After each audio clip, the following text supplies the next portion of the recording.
Just kidding. Try this again. Hello, everyone. Thank you so much for coming back to the 21st episode of Initiative and Intrigues. Oh my god. I don't know if you guys noticed, but I don't know if you guys went and looked, but not on the episode that I accidentally uploaded the incorrect episode 3 times. But the episode happens, okay? Yes. Okay, so I guess I'm not going to go into like super specific detail, but I was quite sick 2 weeks ago. And during that sickness, I tried to upload episode 20. And I uploaded episode 18, and then I uploaded 19, and then I uploaded 19 again, and then I was like, you know what? I'm doing this later, and I uploaded 20.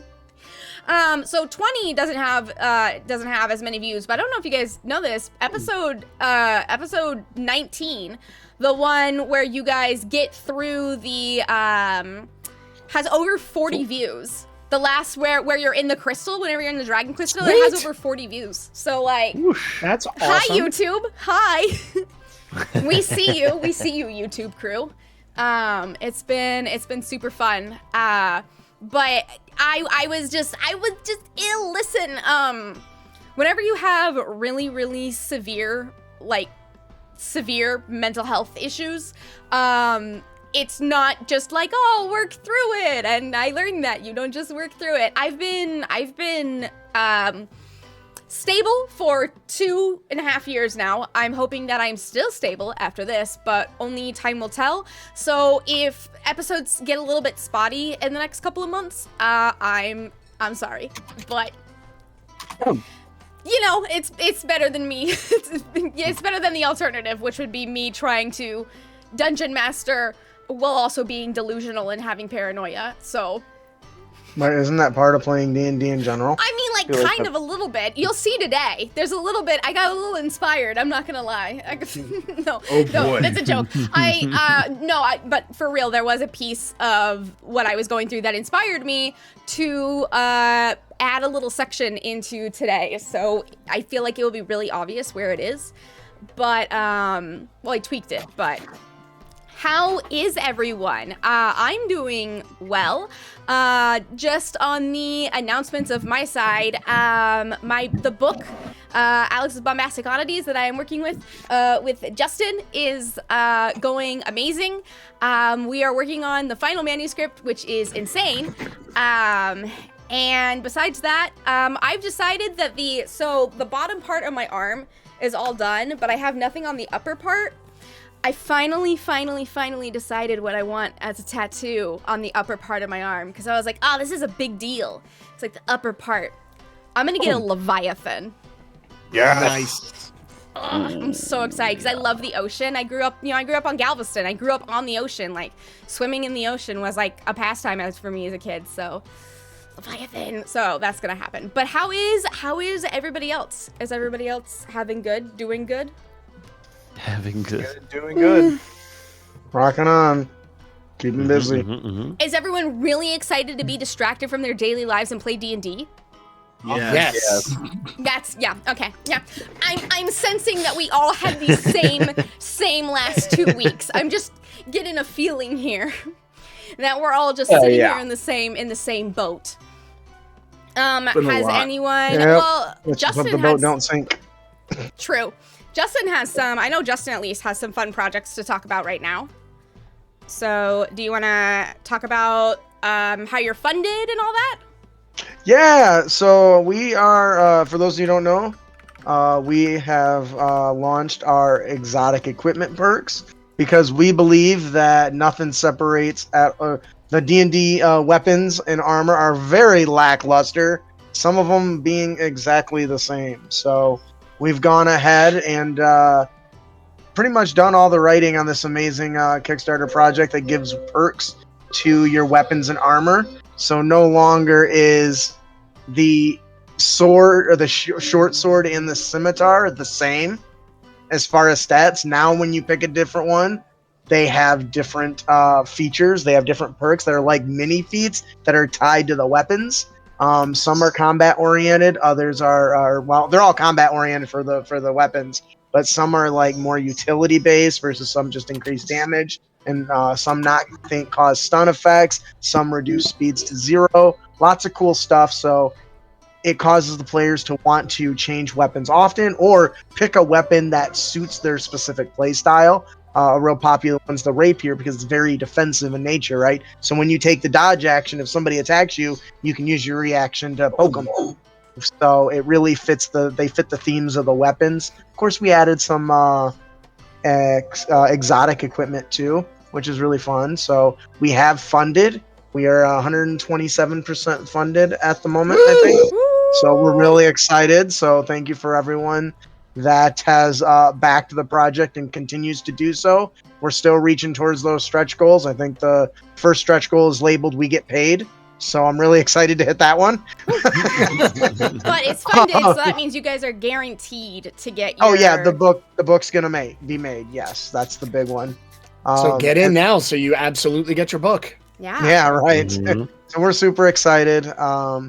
And we added new weapons and new armor as well. So in each of those have perks as well. So hopefully you'll consider checking it out. You can read a whole lot about it at the Kickstarter at rebrand.ly/exotic perks. And please consider becoming a backer. There's lots of good goodies in there for you guys, I promise. Yeah. And then after that Kickstarter is my Kickstarter in February, right? Okay, yeah, that's what I thought. So you're next on the docket. I got to actually look through the exotic perks because I went on the podcast, and I'm not gonna lie, I really like them. Like, I am going to be putting those into this game once it gets finalized and stuff, because like one of my favorite things about like 3.5 was just the amount of like versatility there was, and like everything felt so different. And I don't remember which one it was on the podcast that I was like, wait, this is really good. But there was one of them on the in the podcast that I was like, that's it. Like, that is it. That is the reason I'm buying this. Like, you know. And so, don't you also have like some examples on like up? Yeah, somewhere? yeah. If you go to rebrand.ly/exotic weapon perks, I think there's examples up there. That you can actually look at and kind of tinker with. There's a PDF example that you can get that's got a few of the starter ones to kind of give you an idea what we're going through or going for. So you can definitely check that out. I think it includes some of the first few simple weapons, and then I think the rapier. I don't know if we put any of the armor in there. Actually, let me check.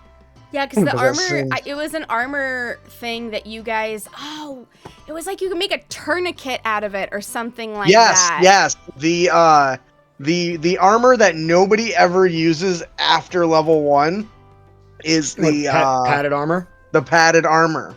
So we're like, well, how are you going to incentivize somebody to want to wear this? Like, what can you do that makes it worth wearing over any of the other ones, like the leather? So we turned it into improvised triage is the perk. So its simple design allows it to be torn and used as bandage gauze. So while you're wearing this armor, if you're unconscious and dying, a creature has advantage on medicine checks to stabilize you. Additionally, if they roll a 19 or 20 on that check, you gain a number of hit points equal to your proficiency bonus, so you get right up. It was awesome. I thought it was just such a smart and clever way, especially because like the thing that would be really interesting is like in D&D a lot of times it's like, oh, he's down. Okay, he's down. Like, what do you do if one of the bandits goes up to the other bandit and medicine checks him, you know? Like, it's just... Oh, yeah. I thought that it would be super fun, not just for the PCs, but the NPCs as well. It's funny you mentioned that because I was talking to somebody on Twitter or YouTube about that, and I was like, yeah, you put these on your monsters, they encouraged you to change up the monster armor.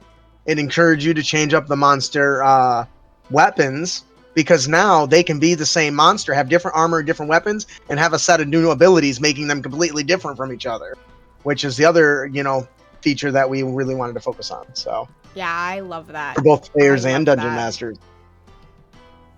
But yeah, that's kind of, as one of the projects that people is anyone else working on any other projects? Sphinx, do you have any other of your 50 million shows? Oh boy. We are. Did you say you're working on an album? I am still working on the EP. Okay. It is slow moving because I'm the only musician Right. playing all the instruments and writing all the music. Right. It's a fun time, let me tell you.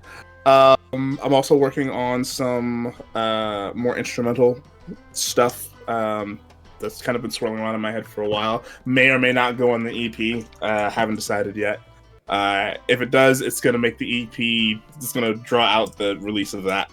But, you know, it's all good. Season 5 of Agents of the Circle starts next week. Super excited about that. Wow. What level are we're they? starting. They are level 12 now. Ooh. And we're starting our Battle of the Bards campaign, our Battle of the Bards season.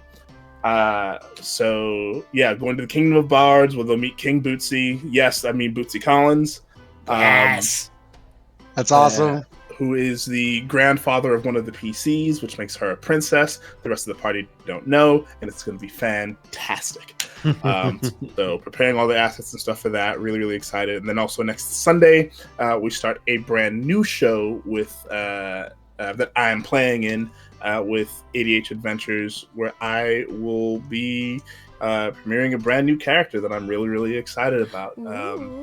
He's all you need to know is that I've based him on Howl from Howl's Moving Castle. Okay. Basic premise is what would happen if Calcifer didn't have to leave Howl's body.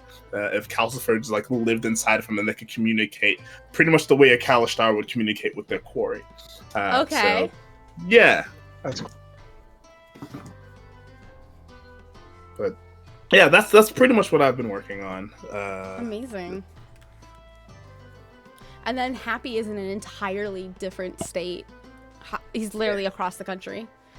Wah, wah. That's right. You left us. Yeah, I he did. did. He left us. He came to the right coast. I'm just saying. Wait, no. Yeah, we moved out here to help my buddy with his whole situation, and then we're building a baby. That's pretty much all that's going on. We did just get some news that we may have to induce a little earlier than we were expecting, but we haven't got anything definitive yet. So that's another adventure we might be dealing with. But Is everyone we okay? don't know first. Yeah, it's just a thing. I don't know what medical terms they use. A lot of acronyms and stuff, but everyone's liver okay. issues, oh my God. Yeah, so far everybody's okay. We may have to induce to keep it that way. Is basically what's going on, but we don't know yet for sure. So everyone. Wait, how many my weeks wife's along are telling- you? All of the ones that we've gone through so far. Sounds like a real husband. I'm just kidding. We have 6 left. You So sick? we Oh, have okay. to Well, let- then, yeah, no, that's fine. Yeah, we may have to induce in like 3. Awesome. So yeah. That's Yeah, it's still not a like full-grown baby. it's not like 4 months early or anything like that. Yeah. Just a little bit. Yeah, we went through that with our daughter, and it was a little scary. But I mean, if everything's okay otherwise, you should be fine. Yeah, everything's fine. My wife is stressing a little bit, but yeah, everything's fine. Everything's fine. Anyone else doing anything exciting? Most of what I'm doing is offline right now. I just finished up doing fight choreography for a production of Peter and the Starcatcher, which is a prequel to Peter Pan. It is a wonderfully anachronistic, batshit crazy show. Definitely get a chance to see it if it's ever produced anywhere near you. I highly recommend it. It's really weird but really fun. And me and my bestie are fight directing a production of She Kills Monsters, which I cannot tell you how excited I am about that. If you've never seen that show, it is by a playwright named Ki Win. And it's the story of it starts out not great because someone's sister has died, and then the sister finds a journal, and the journal is in the form of a module of a D&D module that she was writing.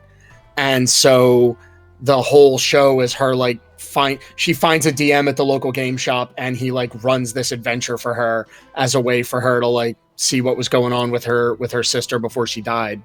And so a lot of the show is like in game, out of game. So it's like wall to wall fights, which is why I'm involved. But no, it's a really powerful show. Like by the time it's over, you're like, I didn't sign up for these goddamn feels.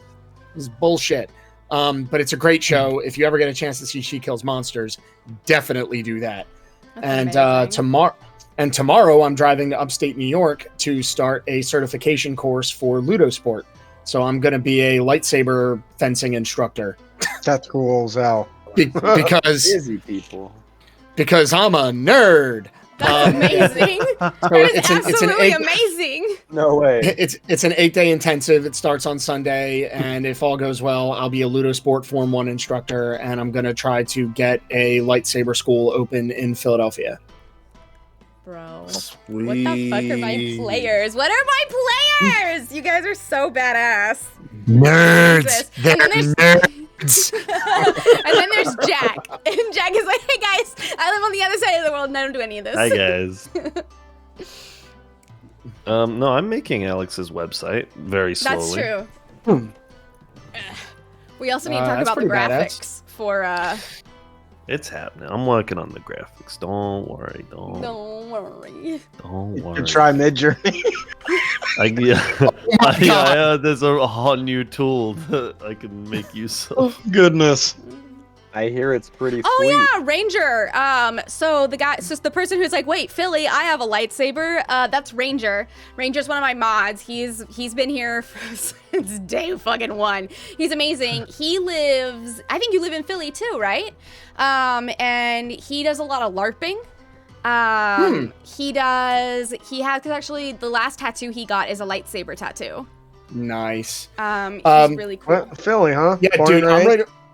I'm just over the On river. Playground. That's where he spent most of his days. Yeah, people from Philly never get tired of hearing that. I know. And so, but no, I'm right over the river in Jersey. So it's going to be so I don't know where I'm going to get set up yet. It's going to be in the greater Philadelphia area. I don't know if it's going to be in the city or over here. I got to see, because finding space is soul crushingly difficult and expensive. Finding affordable space to run classes and stuff. So we'll see what happens, but I'll definitely be talking about it as we go. Could you like rent a dance studio on the weekends? If you, they have the big open rooms, you know? And they are very expensive. Like, really? Yeah, a lot of the time, unless you can get a really good, it's complicated. I could really get into it, but we have tried to rent spaces to do like stage combat rehearsals, and they're like, sure, that'll be $150 an hour. And I'm like, and burn in hell. Like, that's ridiculous. Like, that's not reasonable. And I'm sure someone's going to pay it, but it's not going to be me.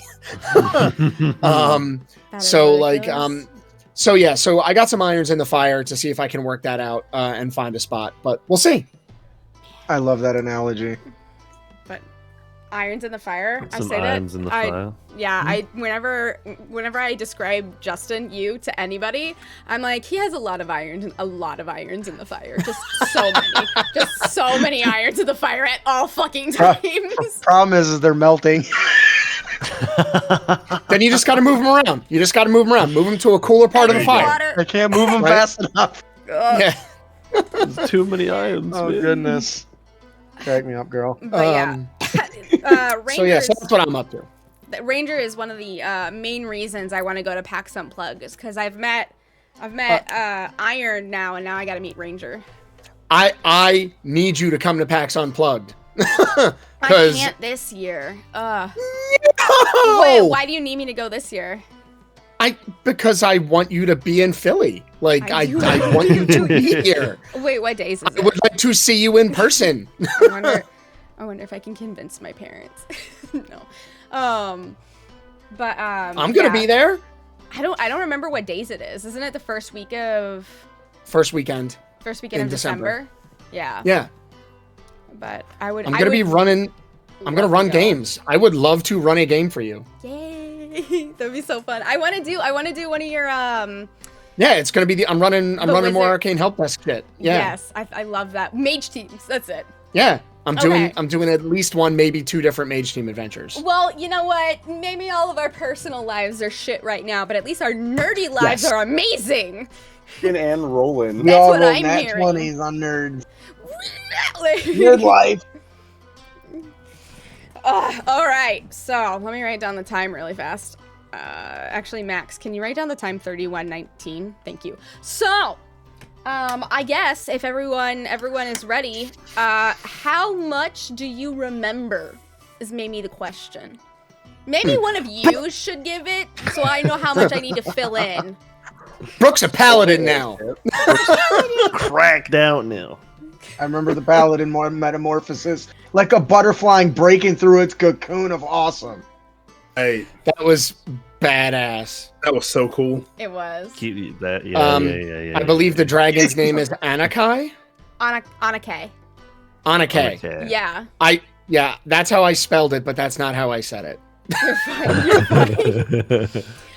To be completely honest, I feel like people are gonna be like, oh my god, you named the dragon an Asian name? No, y'all were supposed to name the dragon, but you guys fucking panicked, so I fucking panicked. So I picked a name. I picked the prettiest Japanese name that I could I actually picked the prettiest name that I could think of, and the prettiest name I could think of happened to be that sounded royal and regal, and it happened to be a Japanese girl in this girl group named Morning Musume that I'm obsessed with, and that's how we got Anake, so...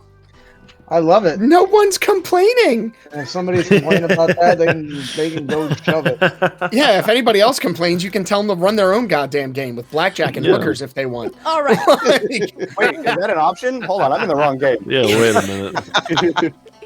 All right, so just to go ahead and recap us, actually, Max, write down this right now, 3250. To recap us, what happened last time is essentially our party was successful at getting through Boozy's gauntlet, slightly also making friends with Boozy at the same time. Just, I guess impressing him for mortals would be the best way to put it.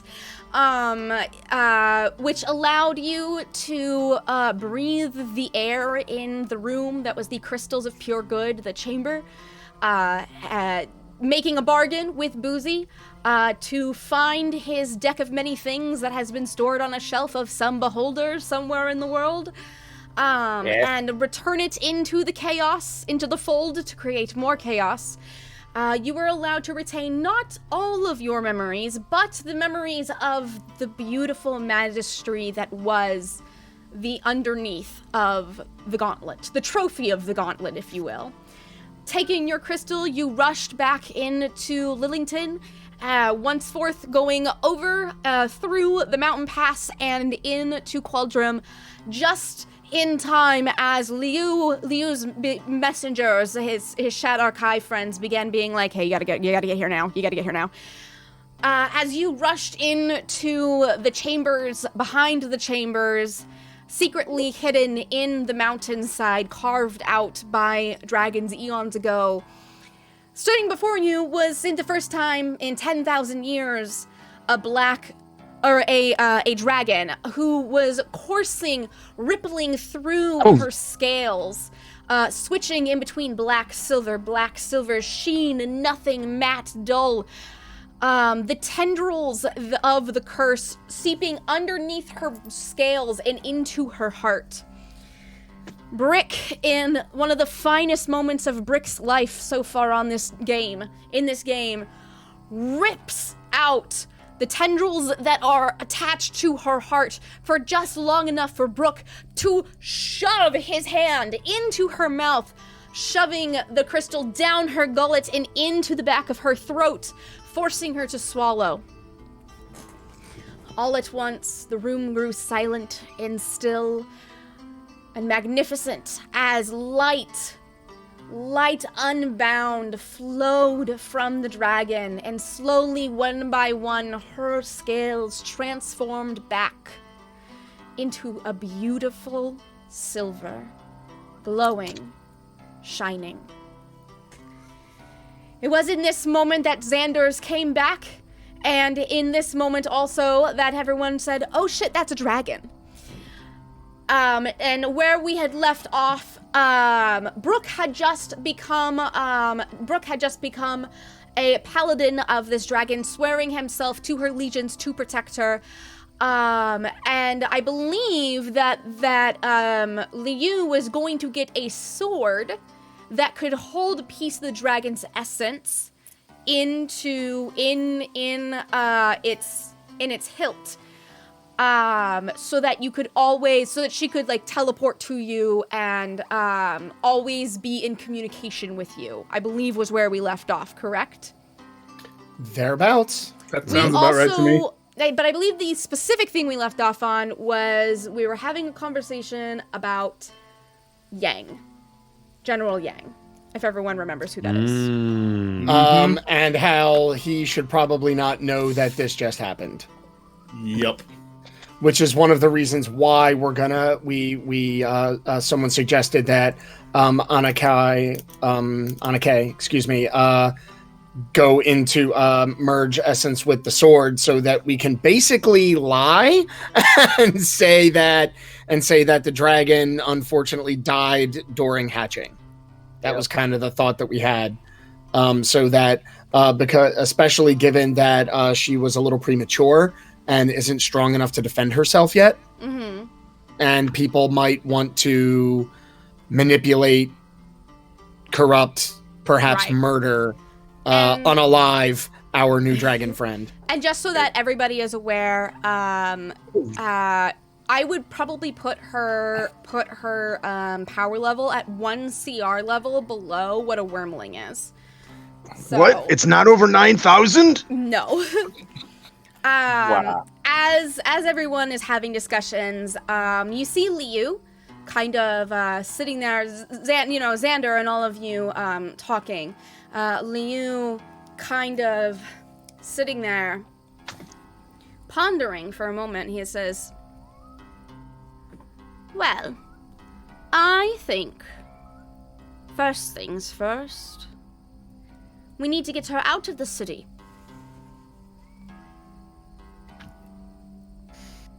We need to get her What do you away. think we do this thing? I thought the whole into the sword was how that was happening. Did I misunderstand? No, that was like a soul linking thing, wasn't it? Yeah, it was like a soul linking thing. Yeah, it wasn't. She wasn't like hiding in the sword. We had talked about pretending that she had died and sneaking her out because we were talking about turning her invisible and doing all kinds of different stuff. And I don't think we actually ever settled on anything. I'm not sure. Well, and yes, we were talking about that, and that's when, and maybe I'm misremembering, even though this was just 10 minutes ago,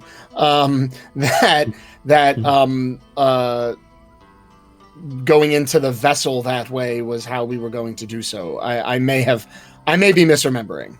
That's what I remember as well.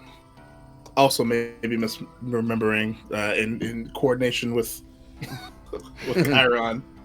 All right, pause the show. We'll all go watch the video. Come back in a couple hours. Yeah, let's check the VOD. So how I remember it, or at least how I meant for it to be interpreted, was basically whenever part of her essence goes into the sword, she essentially becomes undetectable.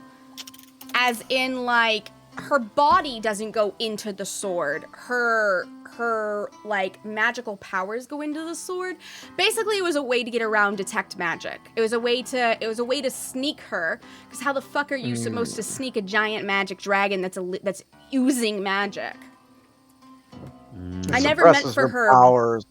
body to actually go. Oh, no, it's okay. It is entirely possible that I just misunderstood. Same. Yeah.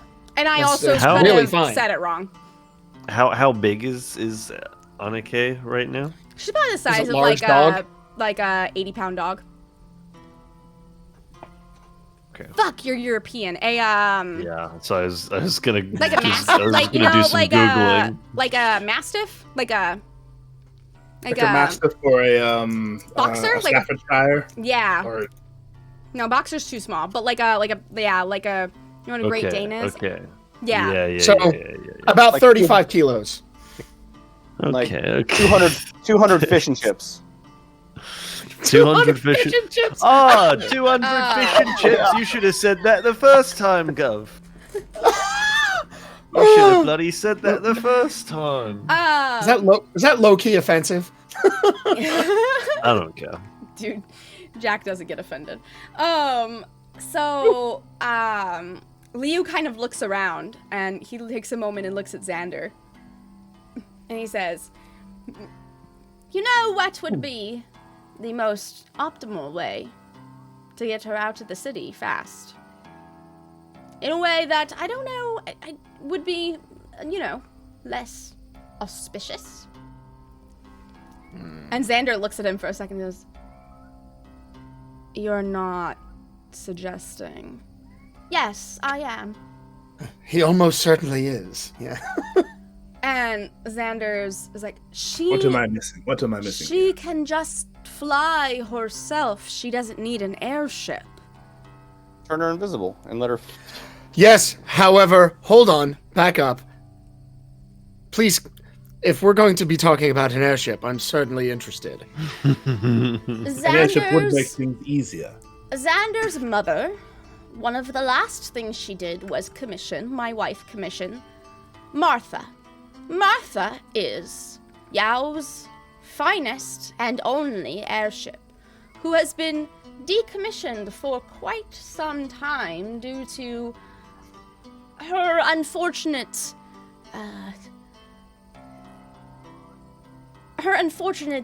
inclusion in certain events in Xander's life.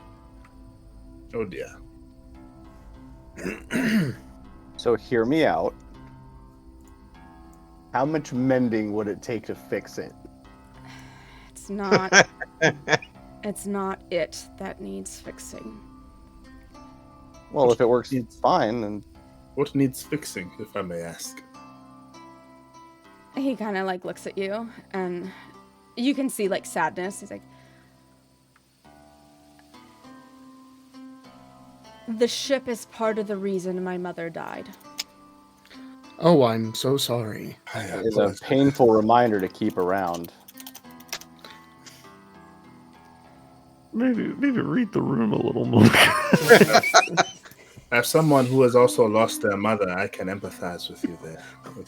That is a hard thing to be reminded of constantly. If you have lost mother, why don't you go ask around? Should be easy. I am actually. That's why I became an adventurer, actually. Oh, to find mother. Yes, I am looking for her. I will help with this thing. He looks at you all, and he's clenching his fist. And he's like, when the ship came back, it only brought disappointment, because it didn't bring my mother back with it. Where would you have them go? And Leo gets a little grin. I have a very, very good feeling that the concealment of a forest all around would be a great place for her to hunt and hone her skills and crafts as a dragon while still being relatively undetected. And I can make a few calls, send a few messages, and see if we can get a little bit of protection in exchange for... And he looks at you guys. If information could be given to certain royalties. What information, Uncle? No, not information about the dragon, mind you. I actually mean your little, big friend. Ah, right, Bantus. We do believe he would be willing to part with information so long as he'll remain safe. At this time, he's decided to stay in Lillington. Oh, yes, he will be quite safe in Lillington, and so will the dragon. I will make much sure of that. Wait, we're going back to Lillington? Is that what I'm hearing? Yes, you will be Something able to smells go like back to rotten Yellington. eggs here, I think. Young chap. Oh, lovely. Picture this. Airship. Middle of the daytime. Badru at the helm. Wind in your hair. Just dun dun dun dun dun dun dun. Imagine how that would look from the ground. How regal and amazing that would look. That would be very heroic, yes. That would be.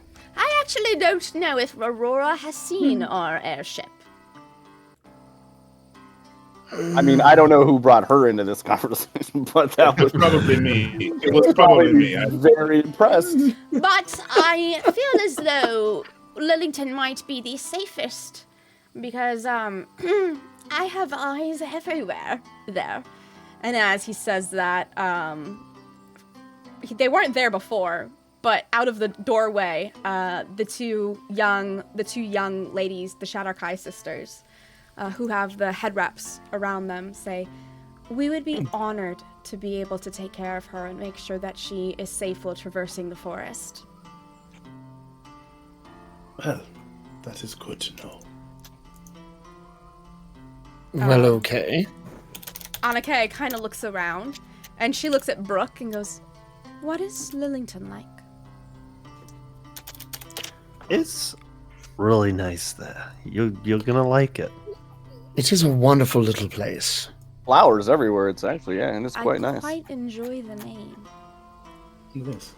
It is quite beautiful. It would look great from the air. I bet the aerial view of that is stunning. Who is Aurora? Wait, I guess Badru.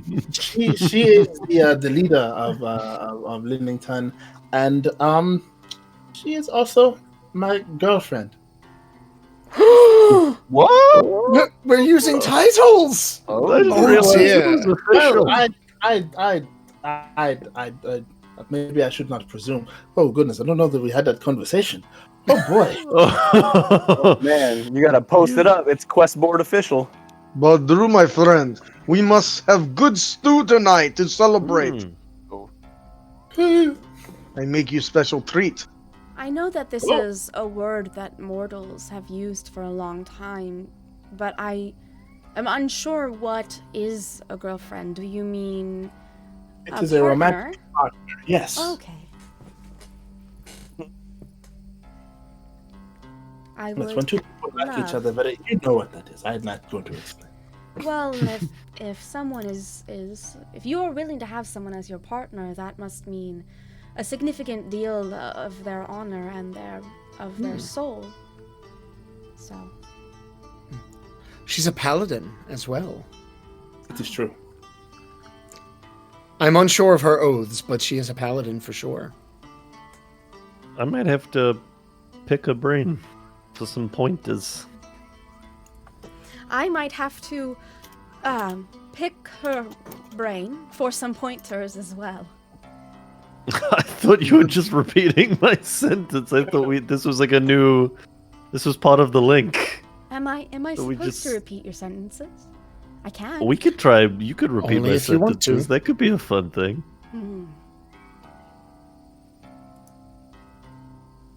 Mortals This are is so strange. interesting. Why is it okay for you to pick brain, but when I do it and toss it in stew, it's problem? Yeah, it's coming. That is different. That is the brains are not for eating. That's what Annika is referring to. She wants to ask her questions, not eat her brain. Not her zombie. Xander's goes, well, if everyone else is settled on this besides me, I see no problem in lending Yao's airship. I'm guessing we're going to have to make some sort of meeting with somebody, Liu, one of your astute friends. Liu looks at everyone and goes, "No, it's one of our astute friends." I must be off so that I can get the proper people in to accord before the dragon is aboard. I must be going now. He just like You make walks fun names. out. I have a bad feeling about this. And once again, you see that Liu, while he's in the room with all of you guys, is not walking with his cane, but as soon as he leaves the room with you guys, he begins walking with his cane again. Mm-hmm. The Shadarkai, the man and his two girls, the Shadarkai says, "We will see you in Lillington," and follow him. Does anyone know how to fly an airship, by the way? I just turned to the group and I just have this like huge grin on my face. Like, no, I have no idea, but I cannot wait to find out. The airship. We are going to die. All right, I'm going to go and find some scrolls of Featherfall. The airship, after a very, very long time, actually, essentially what happened is the airship was originally run by a warforged who, after, you know, a stint with the royal family, the Corinne's royal family was traded to us as a gift.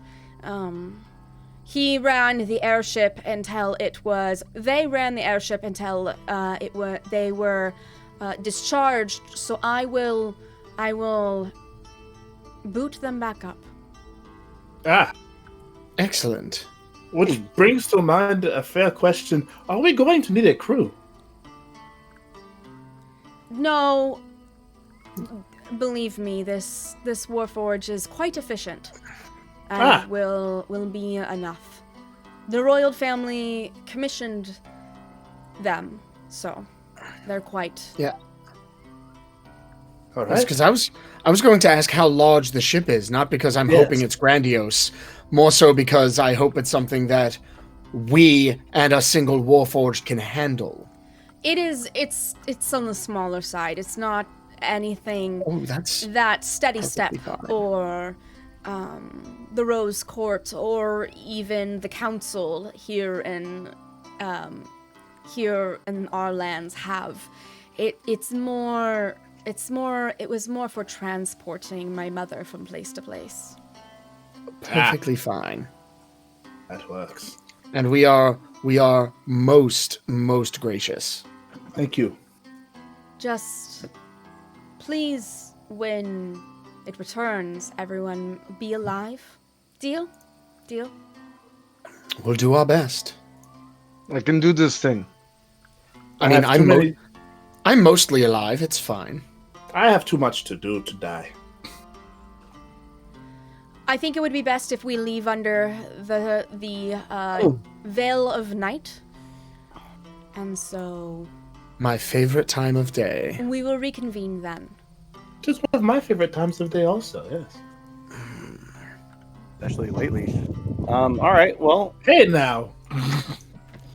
I mean, you're not wrong, but hey now!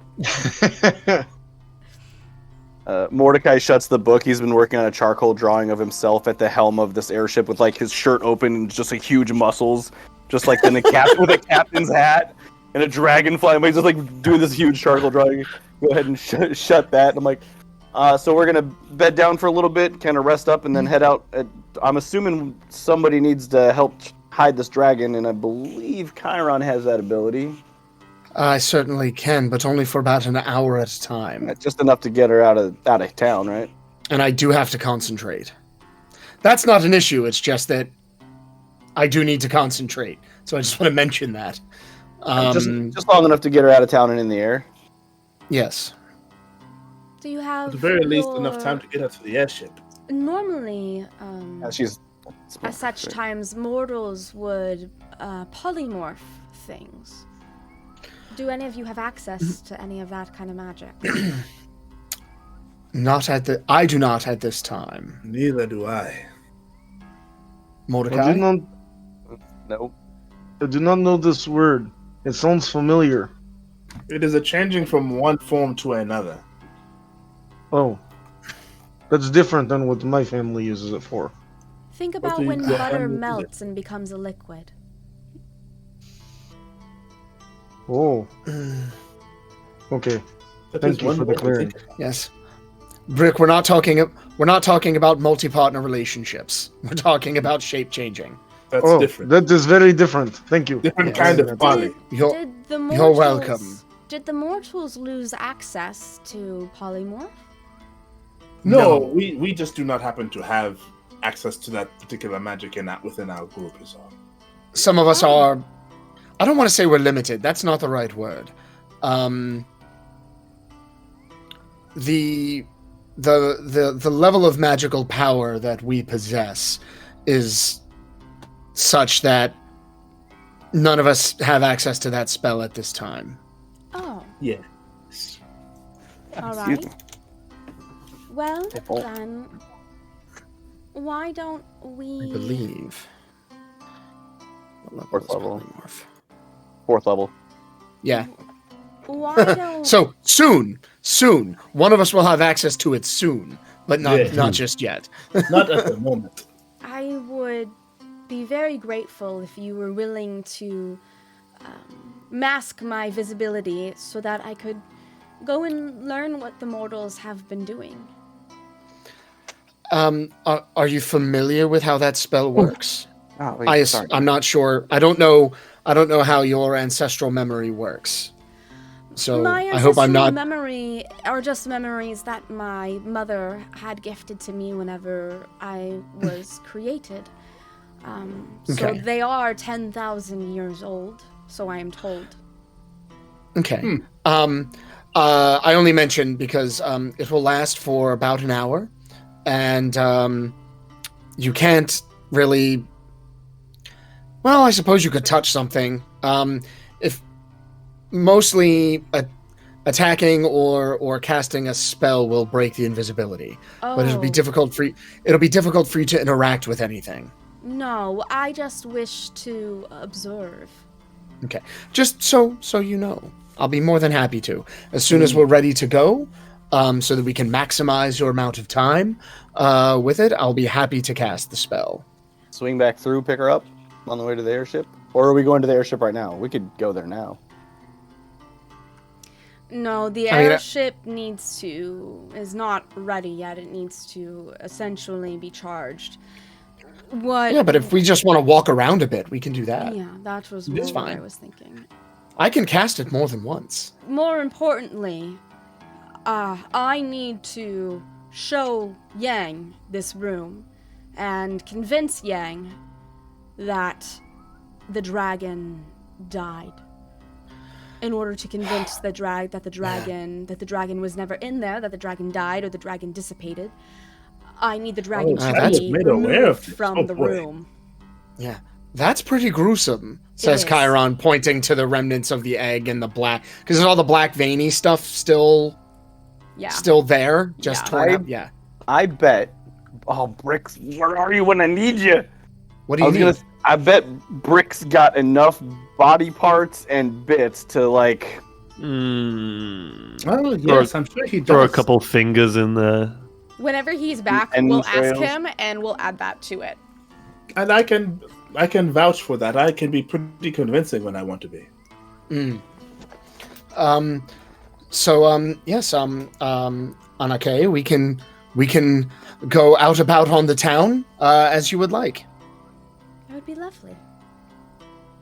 All right. If you're ready. Invisibilia.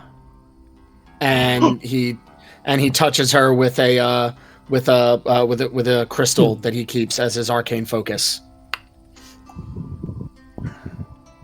Thank you. I won't be able to communicate with most of you, for people will be able to hear me, but I will be able to communicate with Brooke. And Brooke will be able to communicate to you for me. Excellent. Can the hat link her into the group chat? Well, he did just have a firmware update, or they did just have a firmware update. Hey, that's not complete.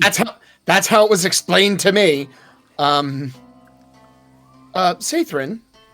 Yes.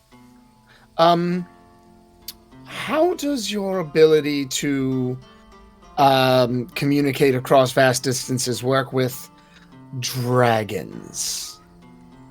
Oh, I have never tried before.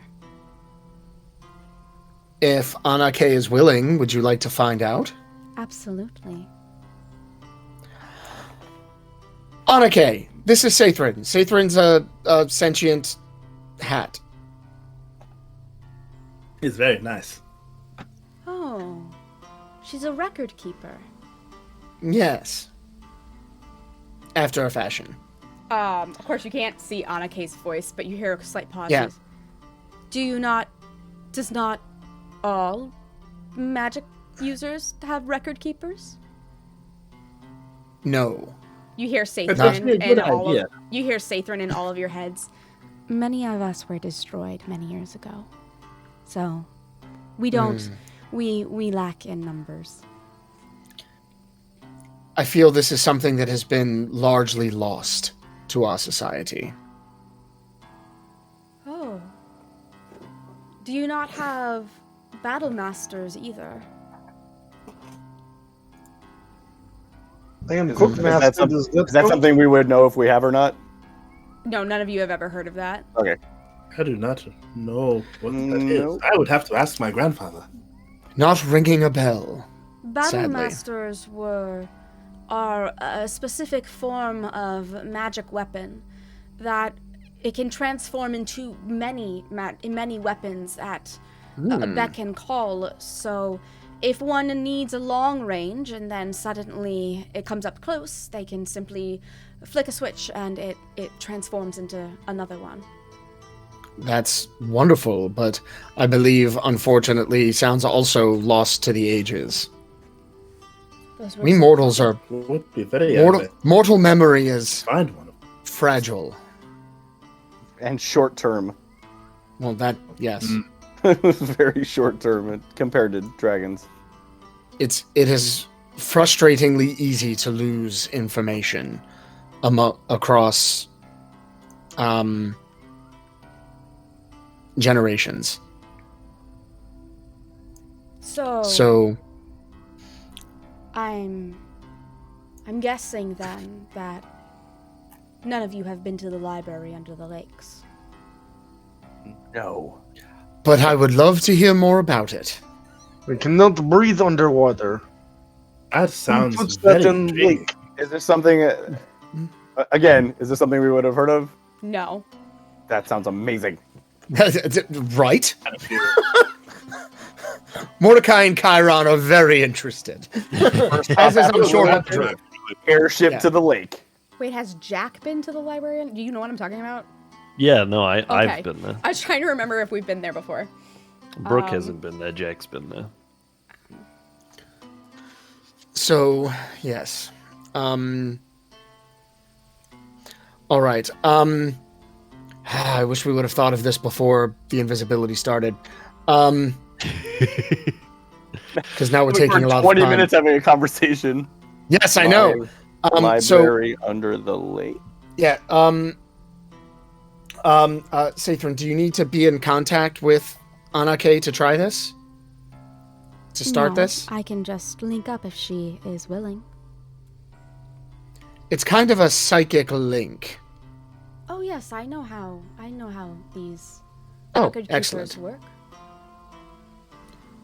Would you like us to try that? Of course, I would be more than Because happy to. you can say no. Your consent is very important to me. Well, Consent is key. I appreciate that, but if you have a record keeper for all of you, that suffice to me. You gotta put Safe Well, then- in pairing mode. Well, then he... Son of a bitch! Yeah, Chiron just holds one of the bells for 4 seconds. And then One of the other bells starts blinking blue and Yeah, red. it's just flashing blue. oh, you gotta get Pairing closer. now. No, but This you is- gotta get closer. No, move over. You get closer to This there is you when go. Aelx just fires all of us. Unable to find device. The whole Discord and everything just disappears. Twitter's gone. Son of a bitch. So as we're gonna say that as everybody was sinking, where we were making our way out of the underground and into the city.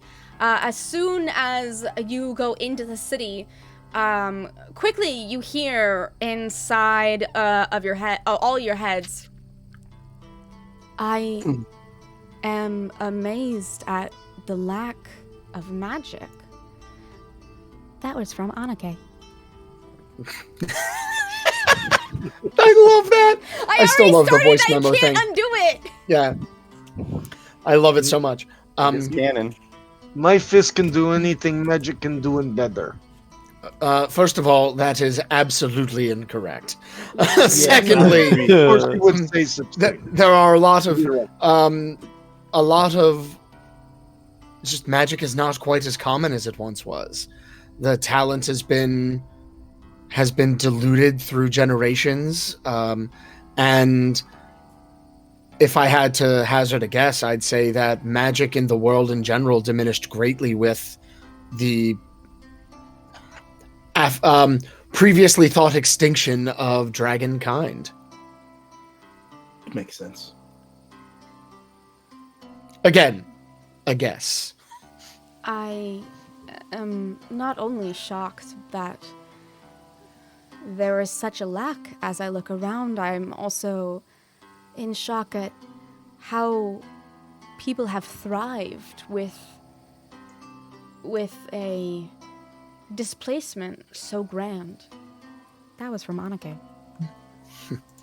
Mortals are ingenious. We have our moments. You feel behind you, you hear the flap of wings, and you feel behind you the lifting of air as she lifts off, and just, Okay. I will say, Brooke, one of the things that you get is a homing beacon. You always know what direction the dragon is in. Oh, sweet. Well, yeah. She's over there. Luckily. So you see. Well, there's no range on this spell, but I'll need to touch you to re-up it. So please don't. Wait, does flying make it go away? No, no. But if something should happen, I can't just recast it. I need to touch. Oh yeah. Anake to recast it.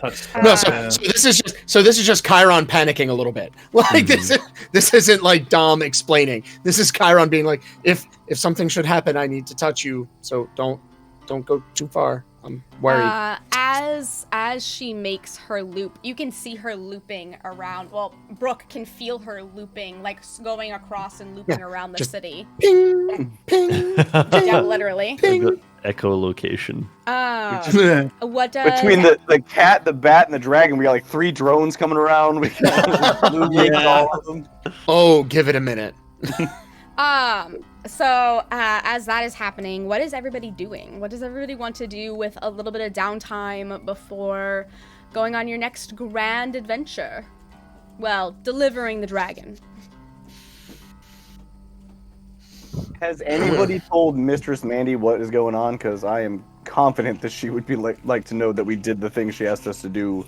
I'm fairly certain we sent her a letter, didn't we? Yeah, I think we did. Yeah. I was gonna say I couldn't remember if we actually got. I know I sent the bat like 3 times and had to keep recalling him, but I didn't know if we actually got a message to her. I haven't taken the time to regularly address it, but Brooke was working there for a while, so in my head he is kind of sending semi-regular updates whenever he can. But it'll just be by like messenger. Yeah, you hand a letter to a dude who's gonna walk to. Yeah. He keeps just finding random guys and giving them money, and they're like, "Yeah, sure, I'll do it, man. You can Someone's trust me." She's gonna walk back to Liman. Just yeah. But yeah. God, I'm glad I took notes because I would not have remembered the name of that damn town. I didn't. We're all glad you take notes. Notes are real good. Your notes are good. Good job on the notes. So, what do you guys want to do with your time? Or do you guys want to just go ahead and skip to nighttime? I'm walking to the airship and I'm going to start chatting to as many people as I can around there that would know anything about this and just absorbing all the information and take as notes as You don't much as I can. see an airship. Damn it. Let me get to That's kind of an interesting thing. Like, you don't like airships aren't like small things, and you don't see an airship. Please tell me this thing can turn invisible. You don't even see like a skyport. Stealth airship would be the goal. It's invisible, but we're not. So it's just going to be a bunch of us just wandering around in the sky. Don't look at the latrine. Just never look back towards the latrine. It's invisible, and then you dump it. All right, well then I just follow everybody else.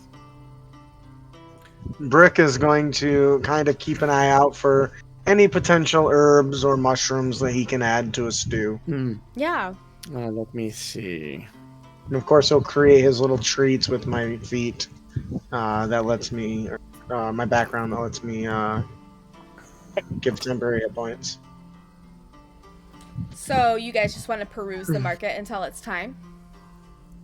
That's probably the way to go. Okay. Yeah, I don't have anything specific. You guys peruse the market until it is time. And whenever the hour comes up for the Do we have money? You do. I say, like, is there a potion vendor or something? Almost forgot. I've been keeping track of my money. I don't know about anyone else. Did I give you guys the money when you leveled up? We get money when we level up? Because I forgot to level you up, which means I might have forgotten to give you the money. You mentioned at the end of last session that, oh, by the way, y'all are level 7. And that's when we were like, oh, so is Brooke like 1 level paladin, 6 levels fighter? And you were like, nope, class shift, bitches. Like, that was kind of the end of that conversation because we freaked out about that. You were supposed to get 2,000 gold from. Oh, okay. You were supposed to get like a giant chunk of gold from Liu because I have not given you gold this entire time, I believe. That's not entirely true. We got like a stipend from Liu early. That's true. To outfit us for going after the hag. But so you've given. I don't remember that. Yeah, we got a little. I was 2,000 gold to split between all of you guys, which is 5 of you. 400 apiece. Brooke has been like virtually broke from session 1, so this is. We started with a couple hundred gold. I'm significantly broker than that. Gotcha. Significantly broker than a couple of hundred gold. I was literally about to start asking about being able to pickpocket people at the market, but I guess I don't have to do that now. So no. All right, so I got one. So I got 415. Then is there a potion vendor or something? Yes, there is a potion vendor. All right, what kind of potions do they sell? Merc got perfect taste. It only is the best. He doesn't want any of that knockoff brand. He wants the real high C. I don't know if you remember, but this is where the potion vendor was. That was the 2 twins. Mm-hmm. Remember them? One of them sells mostly like defense potions. So things like health potions or potions of strength. The other one does potions of fireball and all that kind of stuff. That was what I wanted to ask when he's done. So potions of healing, and you mentioned strength potions. I'm most interested in potions of healing. That's what he would want. He's tired of his friends, getting knocked to the ground and everything. He wants to be able to infuse some of his little treats with some of this elixir.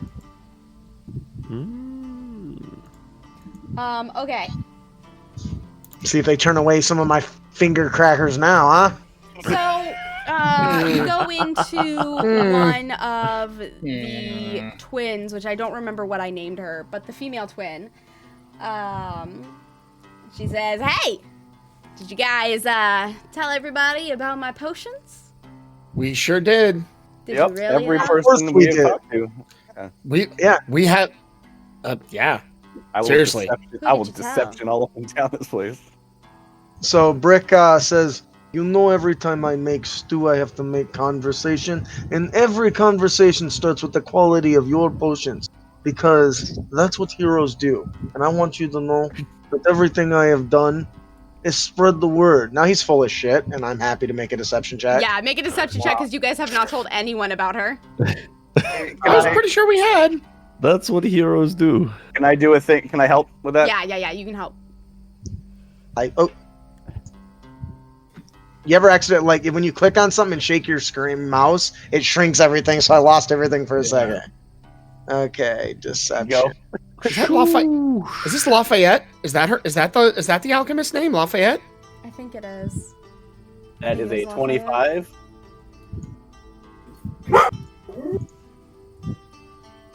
No, you were just giving him advantage. Sorry. I thought I was lying with him. Then It's you a team have effort. No, so Brick, you have advantage. Okay, let me roll another one here.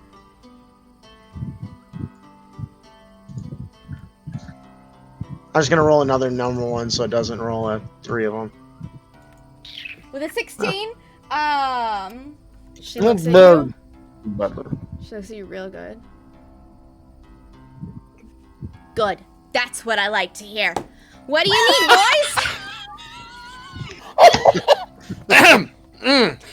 They can't keep getting away with it. What they do!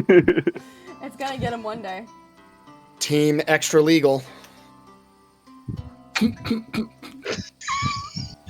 So I am interested in healing potions, maybe healing powders, anything you have that I can stuff down throats of allies when they take nap. Nah, that sounds like a perfect time. Doesn't it suck when they always take a nap? My brother takes a nap a lot, and I have to save his ass. Anyways, I don't mind taking nap, but during battle, bad time to nap. Do you know what I'm saying?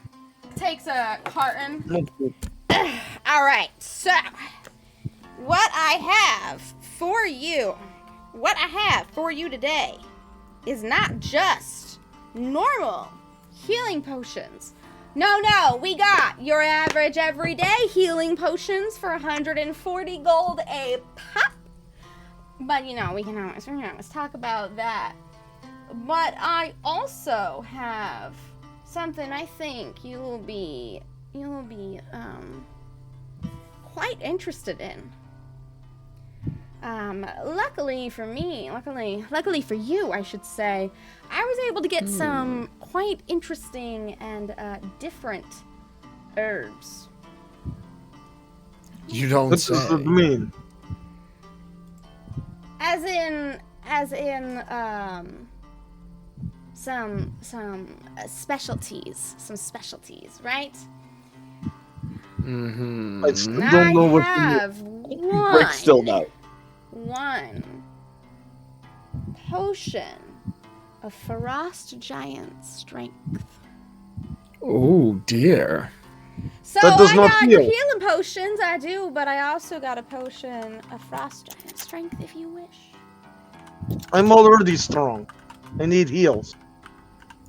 How much for Frost Giant and how much for heals? For the potion, He turns to Mordecai. I don't understand problem. I asked for healing. She tried to sell me on strength. Do I look weak to you? That's how they get do you, it man. everywhere, yeah. That's how they get He you. flags The this. rest of them. Frost Giant Strength. That's a potent potion to be sure. It sounds like it.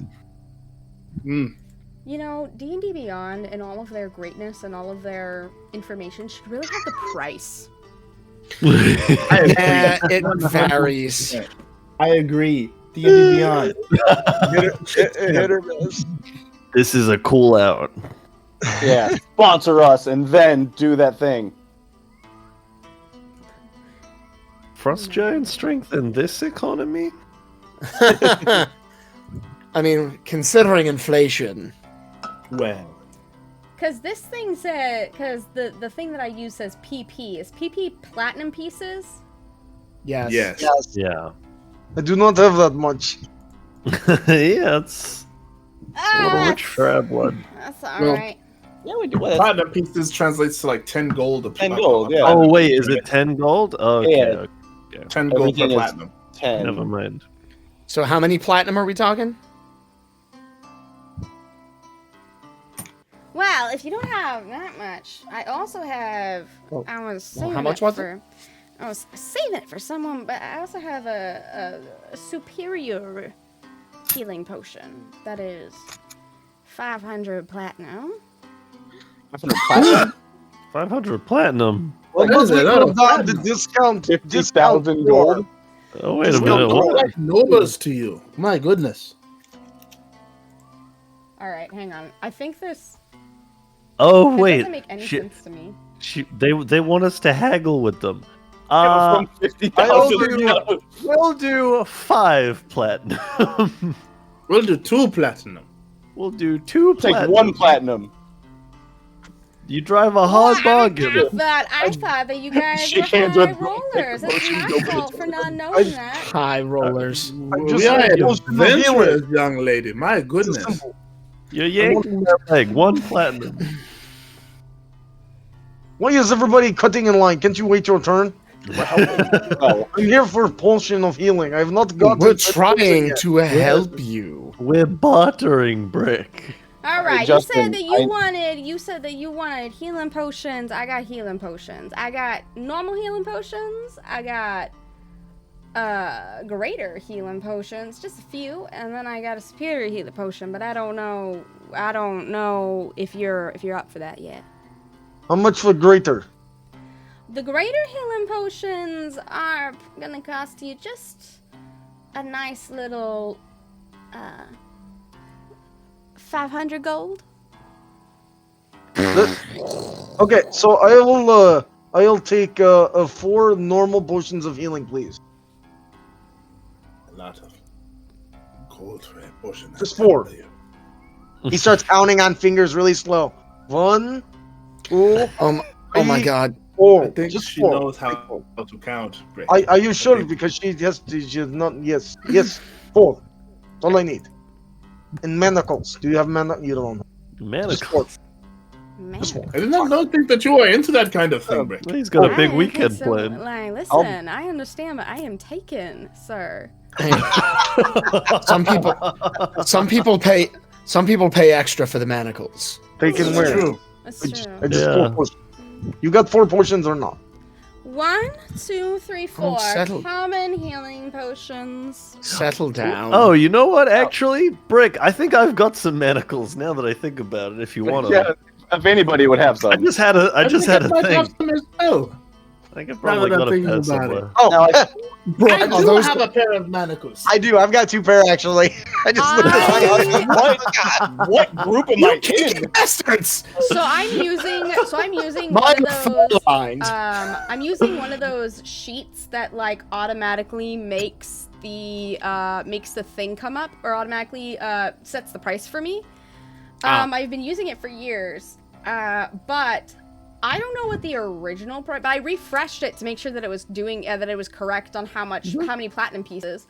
So I don't know how much I originally said the healing potions were, but the healing potions are now 78 gold because that's what this says, and that's what I'm going with, and I'm not refreshing it. I apologize for the confusion. You didn't actually give me a price on the potions of healing, but I knew I couldn't said afford the 140. other one. Oh. Okay. So they will be 78 gold a piece, please, sir. He starts trying to count on one finger. I think I need help. As I recall, I think you only have 250 gold on you, though, don't you? I thought I have 415.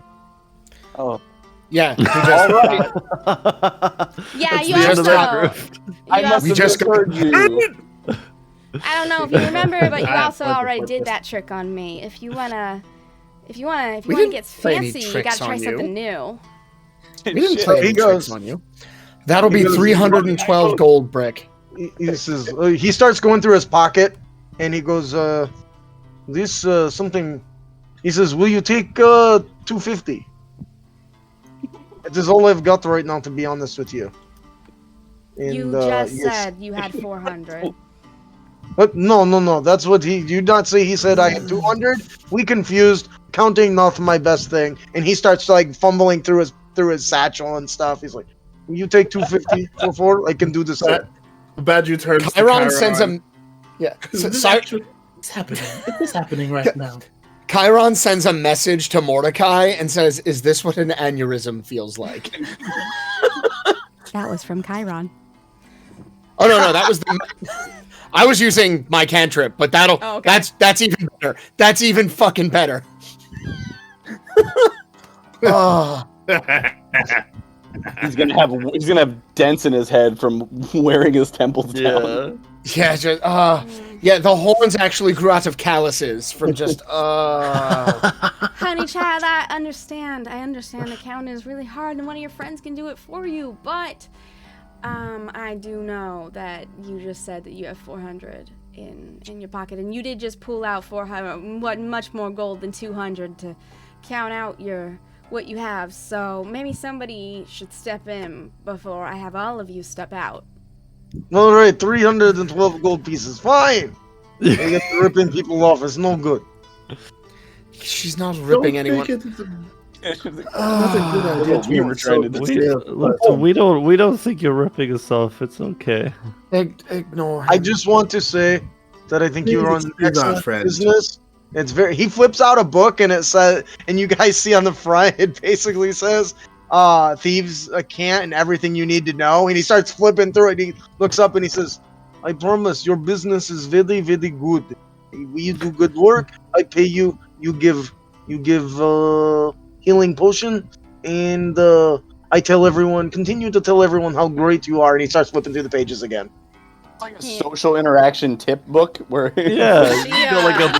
No, he multi-classed into rogue, so he's learning how to be a rogue. She takes the gold. She takes the gold and puts it into her coin purse, and she says, "You want a little piece of advice about bartering and schmoozing? Something that is unique to only you. And I know this because of how you smell. What? They smell great. You do smell like great. buffalo. In fact, you smell a bit like ingredients. Well, a good way to get a deal with an alchemist or anyone who needs any sort of ingredients is to see if you have any ingredients on hand that they need on hand. Bartering is always welcome. However, not this time. I'm taking your money. I appreciate that, but you should know, my ingredients only go in stew, not mixed with crazy concoction you make. Well, you're buying a crazy concoction. You're buying a crazy concoction. You're using a crazy concoction. You're relying on a crazy concoction. I think that mine's a little more important than yours.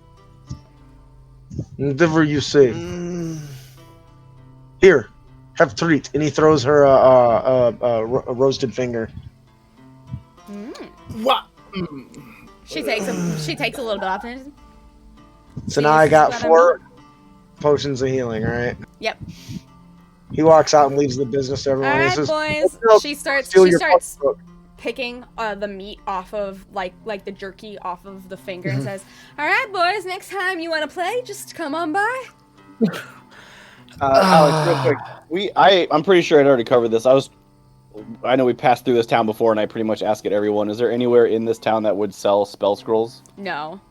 Yeah, I think we already covered that. Yeah.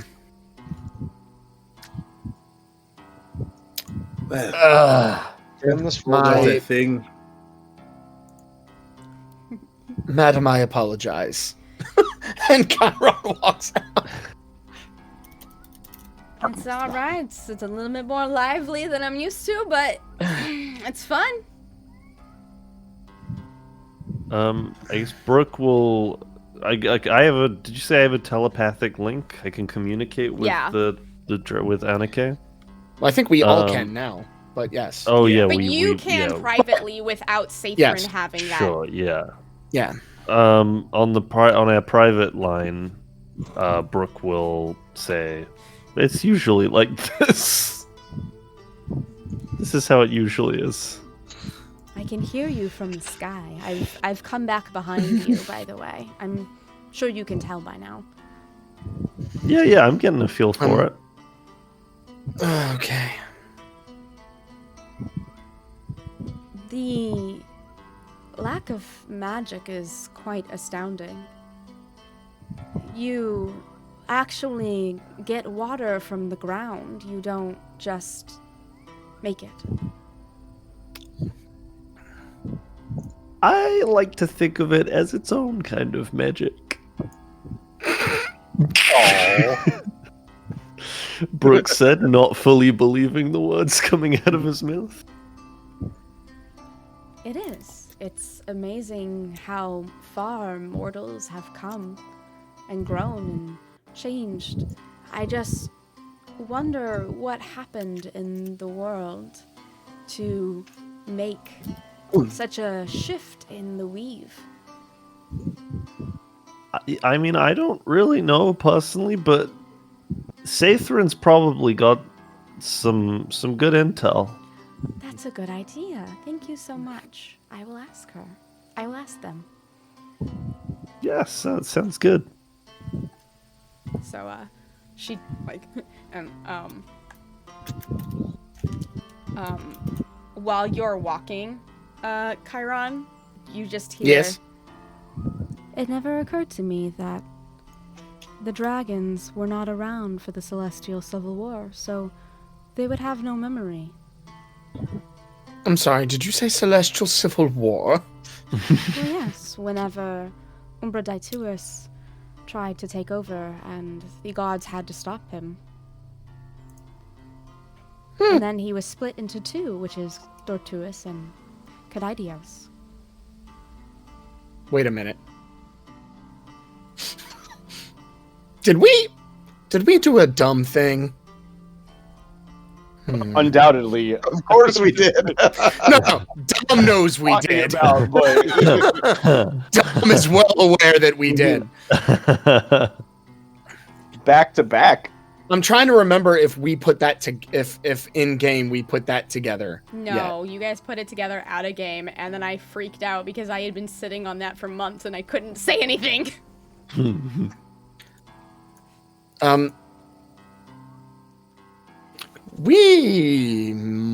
Before we found you, we might have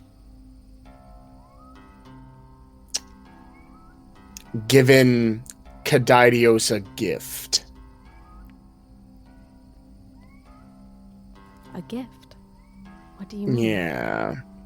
It was a tortoise. Had a symbol on it. I now have a concern. I'm going to have to think about this.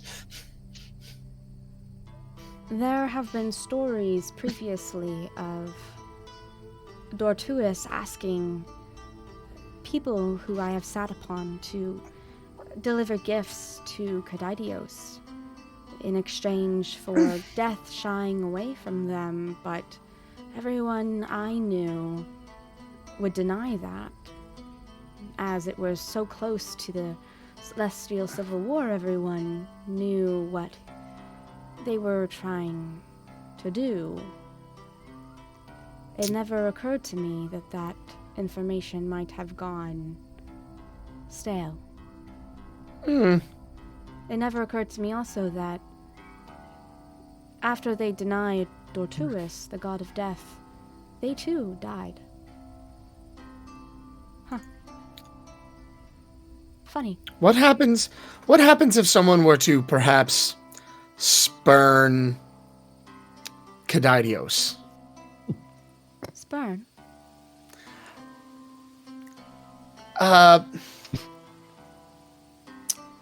Turn down. Deny. Say they're not interested.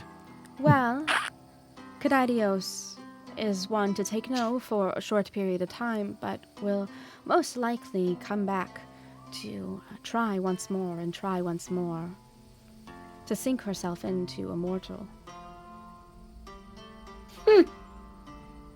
So if someone said no to her, she would go away for a little while, but would essentially become a stalker. You don't say. It was just a matter of time. feel like I need to have a conversation with Bardru later. Oh. Has Bardru met Kadidios? We all did. Fascinating. And but lived? she took a real shine to Bardru. Well, that must be why you lived. Well, we delivered a gift. From Dortuis. Yes? Oh, so I think. you helped with the recreation. We did what now? Helped with the recreation. God, are we the bad guys? Yeah, are we the baddies? I wouldn't put it past Alex. The accidental villains in our own story. Shit. Well, I mean, I'd say unwitting accomplice more than accidental villain. There's a bit of a line there. Accidentally aiding and abetting. Yeah. Are you We're going to have a conversation. Are you part of the Black Rose Society? The what? The Black Rose Society. It is That means no, I'm not. I don't know anything about it. I see. Oh. The Black Rose Society, well, I have actually personally never met anyone part of it, and I would be extremely excited if I did. The Black Rose Society are people who are determined that bringing back Umbra Daituis to their fullest extent, merging the two gods back into one, would be the best thing for not only the planes, but the entire existence of the realm, as that is the way that the gods were always intended to be, and they are the ones that typically bring Dortuis's gifts to Kadidios. The gifts are pieces of Dortuis.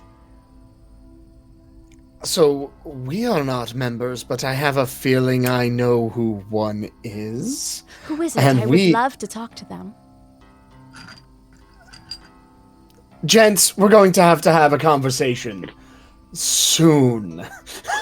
Says Chiron out loud. After, having this whole mental conversation with Sacred. Why do I suddenly get a chill up my spine when you say that? You absolutely do. Because he never comes out with fun ideas and conversations. First of all, that's not true. That's just rude. That's not true. I say fun things all the time. Oh yeah, barrel laughs Chiron.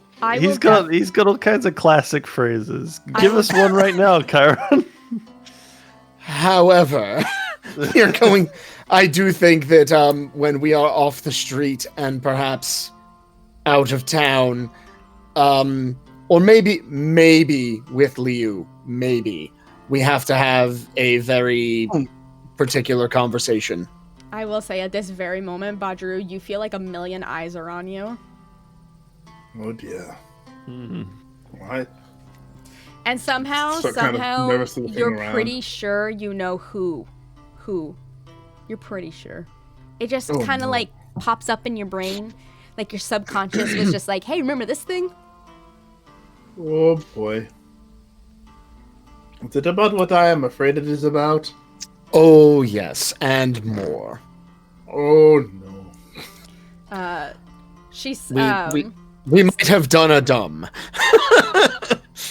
Sathrin says to you, if you do know someone who's part of the Black Rose Society, may I please speak to them?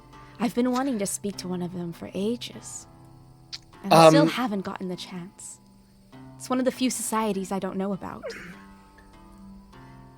What are the chances that revealing to this person that we are aware of their membership would be deadly for us? It depends. Would you join? I don't know. Probably not. At least not right away. Then you would most likely die.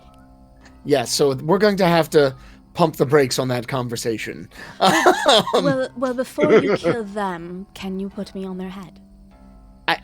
We're not killing anyone yet. Hold on. Wait. Okay, we need Sathrin, you know I love you. We need to continue having this conversation later. Sounds good. Also because I don't want to keep holding up what we're doing. Especially having a conversation that everyone else isn't actually in on yet. So, with that, we will go ahead and just jump over to nighttime. You guys head into the mountain where trying to find. You guys head into the mountain where Liu is waiting for you, kind of leaning on his... Everyone's gone home. He's kind of leaning on his cane, but not really. He says, "All right, are you ready to see one of the mountain's many tricks?" I am certainly interested. Yes, this sounds what that fun. means. Oh yeah. Mm-hmm. All right, well, follow me. And he leads you once again back into the back tunnels, but this time he veers off to another direction. And as you head around a corner into a doorway, you see that you've actually been climbing up this entire time, and it's been upwards for quite some time. It's been a ramp, but it's upwards.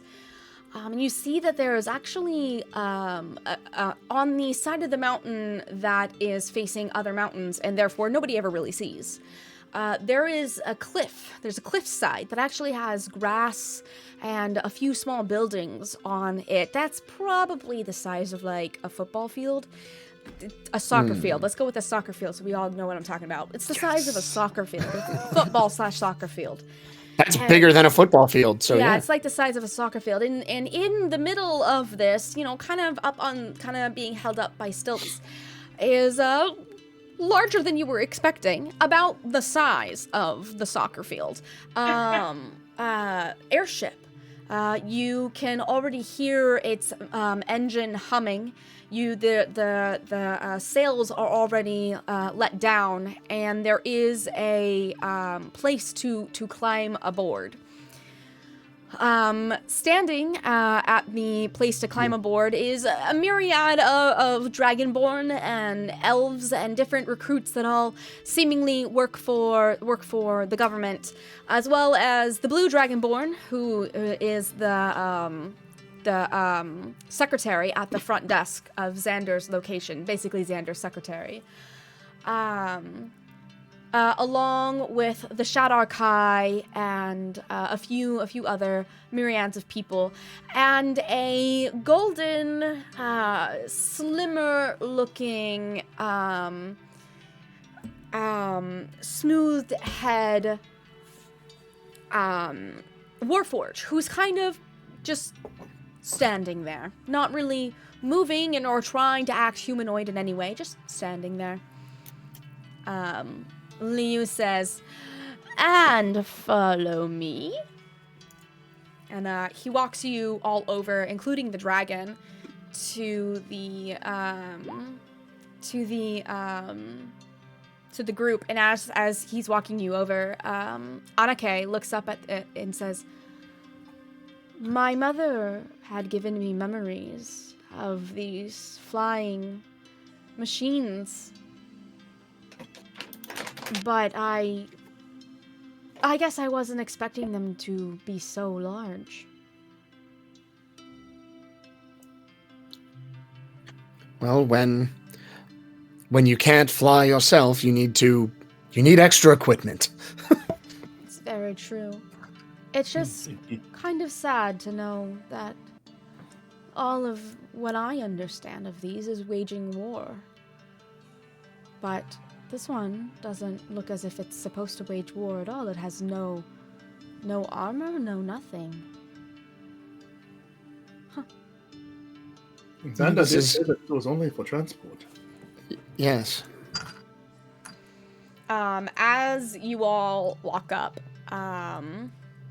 says, "Evening, everyone. I assume that I don't need to explain to you that the exact location, and the knowing of this airship landing existing is not to be discussed with civilians or anyone who doesn't already know that it exists." What? Why would airship do you and mean? What landing strip? He smiles. Says, you have been hanging with my father far too long now. All right. Where are you hanging from? This is. He just totally lands just over it, super professional. This is CP30. No, wait. That's the wrong name. I'm so stupid. Human cyborg relations? This was the wrong name. This is Guy 12. Guy 12 was a gift to us from the Rose Court. After he had gone into a myriad of missions, some of them including the Plane of Fire. He has actually gone toe-to-toe with some of the greatest of genies. That reminds me of a song my grandfather used to sing. If Plane of Fire, that's not the other thing. If you are in any capable hands, That's the one, you know it. It is Guy 12's capable hands that I will leave you in. If I leave the city, it will be.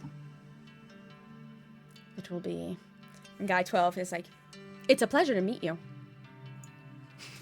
Hello, Guy 12. Wasn't that how he Yeah, talked? it was kind of like that. You want to play him? Jack is losing his shit right now. This is my construct that I played for a while. In that's awesome. So something that is just true about That's every amazing. game of mine is that if you make it over a year of playing my game, I put you in the world. And so I kind of was like, where would CP30 go? Or not CP30, where would Guy 12? I can't believe I keep doing that. I don't even like Star Wars. Where would Guy 12 go? And so I decided Guy 12 would be a gift. And so this was like a place that I put Guy 12. So this is. You said CP30, and I was like, and then you were like, oh, that's the wrong name. And I was like, what the hell name did she get wrong? No, and it was Guy 12. I remember because he I can't believe it. Is it Guy 12? Is 12 a surname? Like, is that your full name, Guy 12? Can we call you Guy 12? Can we call you Guy, or do we have to say the whole thing? Yes. How would you like to be referred? I don't know. Jack, how would he like to be referred? How would they like to be referred? Guy has no particular preference or knowledge of whether or not it's a first and second name, or just their name, or an assignment. It's sort of, whatever you're comfortable with, kind of situation. You G12. That's barely shortening the same amount of G12. So I'm like walking around him and like tapping on him, like inspecting him, just fascinated with how he works. But obviously, can't really tell, but if he's a Warforged, so are you a construct or are you a Warforged? He was Warforged. yeah. He has a soul. He's not property. But where As is you're it? like going around, in there. all of the sudden, like all at once, like whoosh, just like happens. He grabs your pen, hits you in one of your chi points in your wrist to make your wrist go limp, and then takes your pen and then hands it to you to the other hand and goes, "Here you go." That's my boy. He's a monk, isn't he? Well, then. That was impressive. And put it back in the little sheet. Well, all right. If any of you guys have played Overwatch, just picture it as Zenyatta. Like down to the details. I completely accidentally made Zenyatta. Nice. In my glory days, I was a monk. It was fun. Well, then glory to you. And we are lucky to have you with us. Well, I'm lucky to be here. Thank you. And he just stands there awkwardly, like just super awkwardly. So how does the operation of the ship work? Is that something that you just handle? Do we need to do anything to assist? Oh, no assistance is required at all. I am quite deaf and able to hold my own, as one would say. You did say. I did. That's quite good. You also said you were deaf. No, deft. Talking. With the It's T. deft with a T. Means he is capable.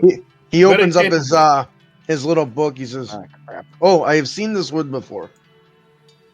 Did not know what it meant. Thank you."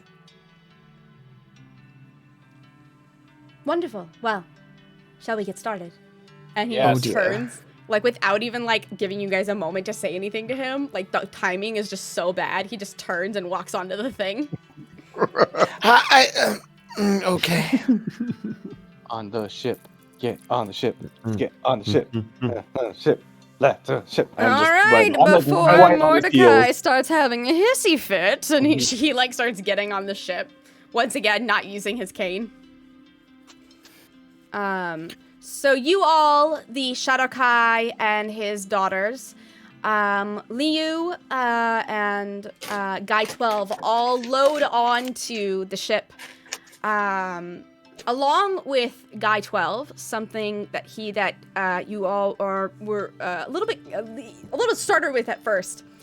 There are several of these small, cylindrical or cubical beings that have little eyes on them that are not eyeballs, Beans?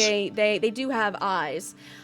They have mechanical little slight arms that come out of them, and some of them are in a pyramid. Some of them are cubes. Some of them are spherical. You've never quite seen these before, but Guy 12 seems to be in charge of them, and they seem to be the crew of this ship. Are they edible? No, they are not. They look edible to you. God damn it. And with that, the dragon, jumps onto the ship as well, and she's kind of looking around. She's like, it requires this much of you to fly. Apparently. Wow. I've never been on an airship, so this is all new to me. Neither have I. Well, you should know this is a relatively small airship. This is just a transport ship that we use to move back and forth from our allies. I should most likely brief you on what will be transpiring and what has been discussed. But for the time being, why don't you go ahead and watch the takeoff? It is incredible. Can you give us like a general, real quick? What does it look like? Is it like the ones with the big hot air system, or dirigible system, or is it like flat top with just like crystal powers? Like, what does it look like? Yeah, so the ship itself is like, imagine like a normal hull of a ship. Again, it's not that big. It can easily fit on a soccer field. It's not incredibly big. It does have sleeping quarters underneath, but they're very like bunk beddy, kind of like cramped. The biggest thing about this ship is that it does have very large sails that go out to the side to kind of guide it and track it. On top, there is a large balloon-like thing. It's not filled with air. It's filled with magical charge, but there's a balloon up on top, and to kind of propel the ship forward, there is a mana engine that basically you feed it magical power, you feed it spell slots essentially, and it will go faster or slower depending on what you feed into it. The thing about being charged probably means that there is already a particular amount of spell slots or ability to cast, to use mana stored up in it already, and so once you start it, it's just gonna keep going, and it's very rudimentary. It's just going to continuously go until it's done. If you want more advanced and special kinds of ships, you are going to have to go to the steady step, so that, because they're the ones that have air genasi technology, and air genasi's were the ones that are extinct, are the ones that discovered how to make like ships and like cars and Eberron. Nice. And like there are floating islands. Nice. Anyways, so as you guys go ahead and take ready for lift off, you see that there are 2 spellcasters at the bottom. One of them being the Blue Dragonborn, that's the secretary. And you do kind of notice that the hull of the ship, there's kind of these 2 triangular things at each end of the ship that there's nothing underneath except for like a roof, like there's a place. And the 2 of them are kind of standing near right where those 2 like tops are. And Xander kind of yells, "Ready?" And Guy 12 goes, "Ready!" And at the drop of his arm, the 2 spellcasters cast spells, spinning the air up where those two triangular openings are, lifting the entire all at once, lifting the entire ship up into the air. And right Marvelous. when you feel yourself float, Guy 12 goes, "Hit it!" And you, the balloon billows and kind of spreads itself out a little bit more, and the engine kicks on, and off you guys go in the open air. Hold on one sec, real quick. I gotta do one of these. Oh, that's not good, Brooke. Are you losing your shit because you're afraid of heights? Yeah. Yeah. Brooke's never been off the ground like this before.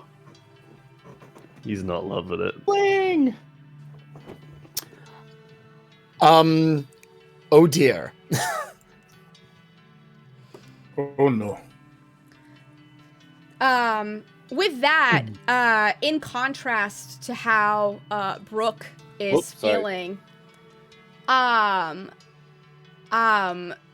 dragon begins to laugh. Like, this is amazing. This is beautiful. This ingenuity.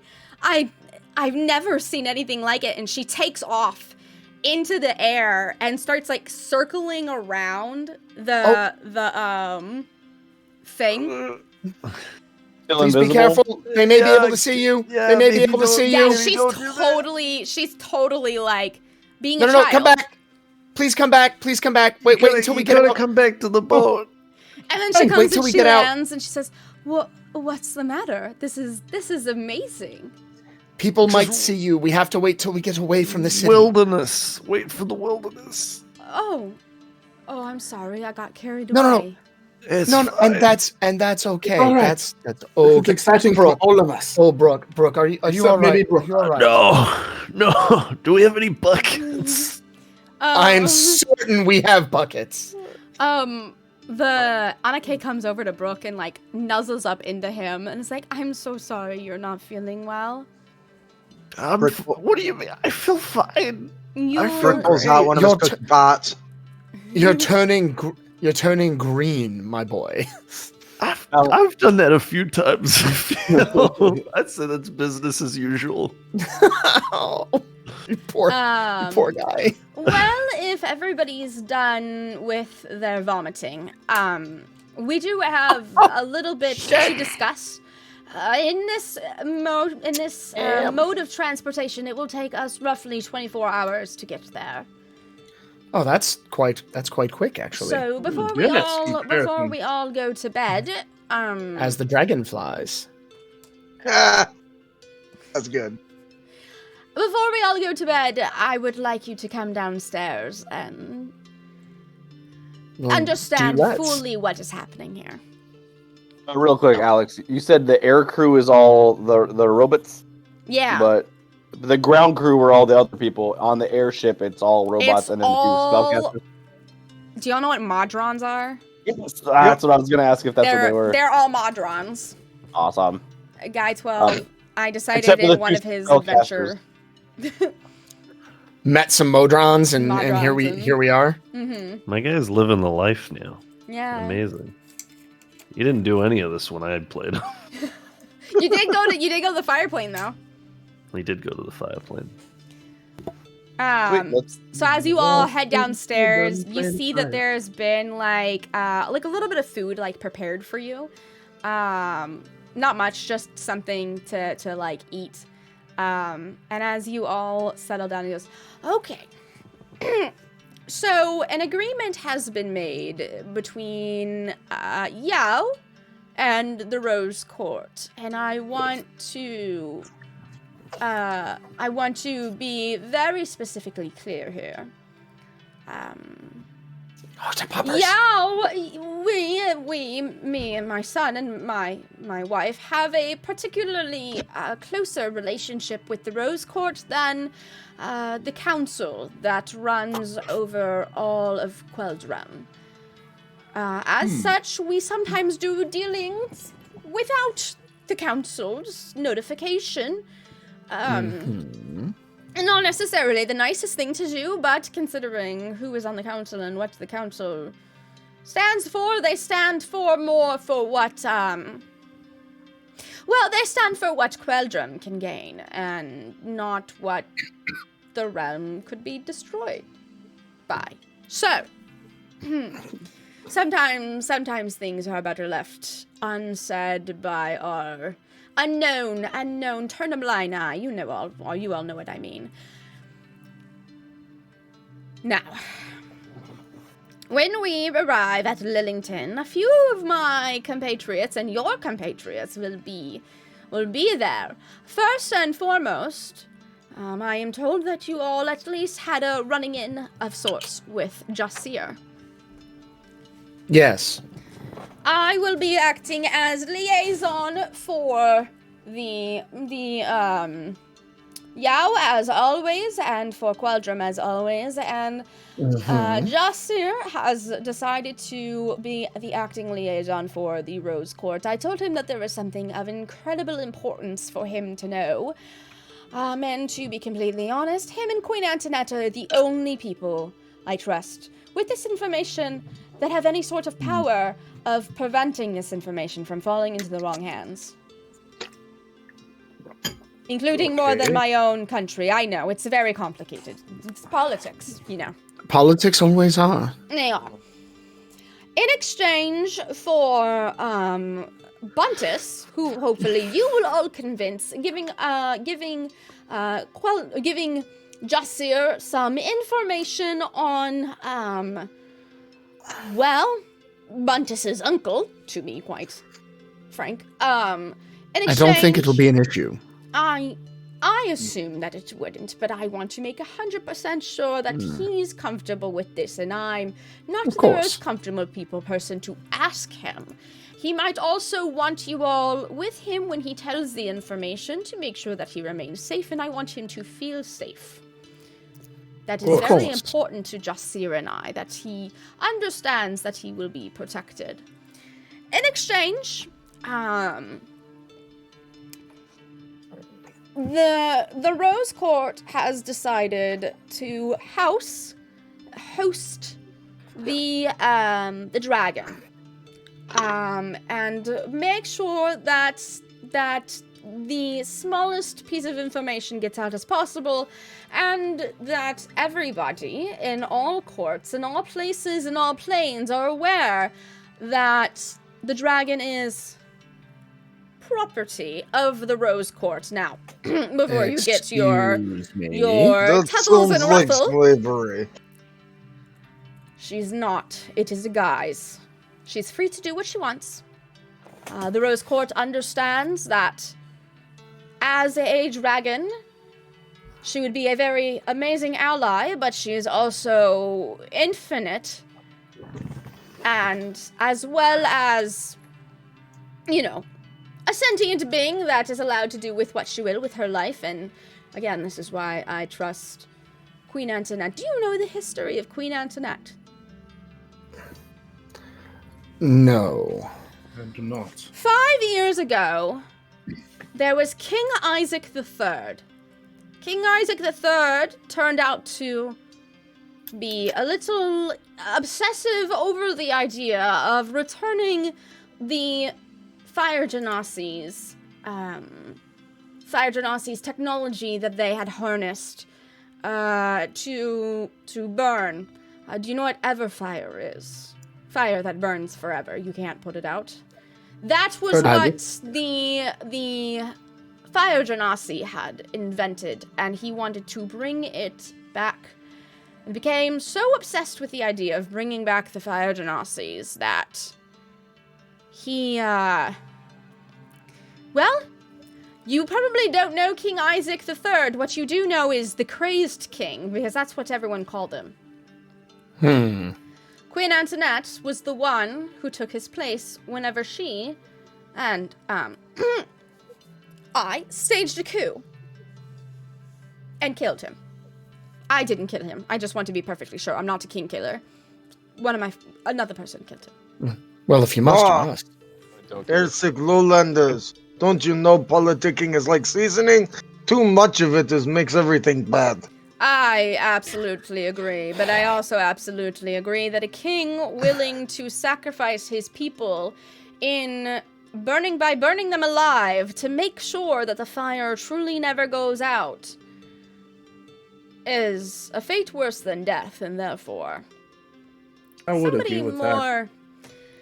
Queen Antoinette has been queen for 5 years now, and she has surrounded herself with a loyal group of incredibly clever people with incredible minds. One of those incredible minds will be traveling and moving to Lillington in order to put up a barrier around Lillington to keep their people and the dragon safe.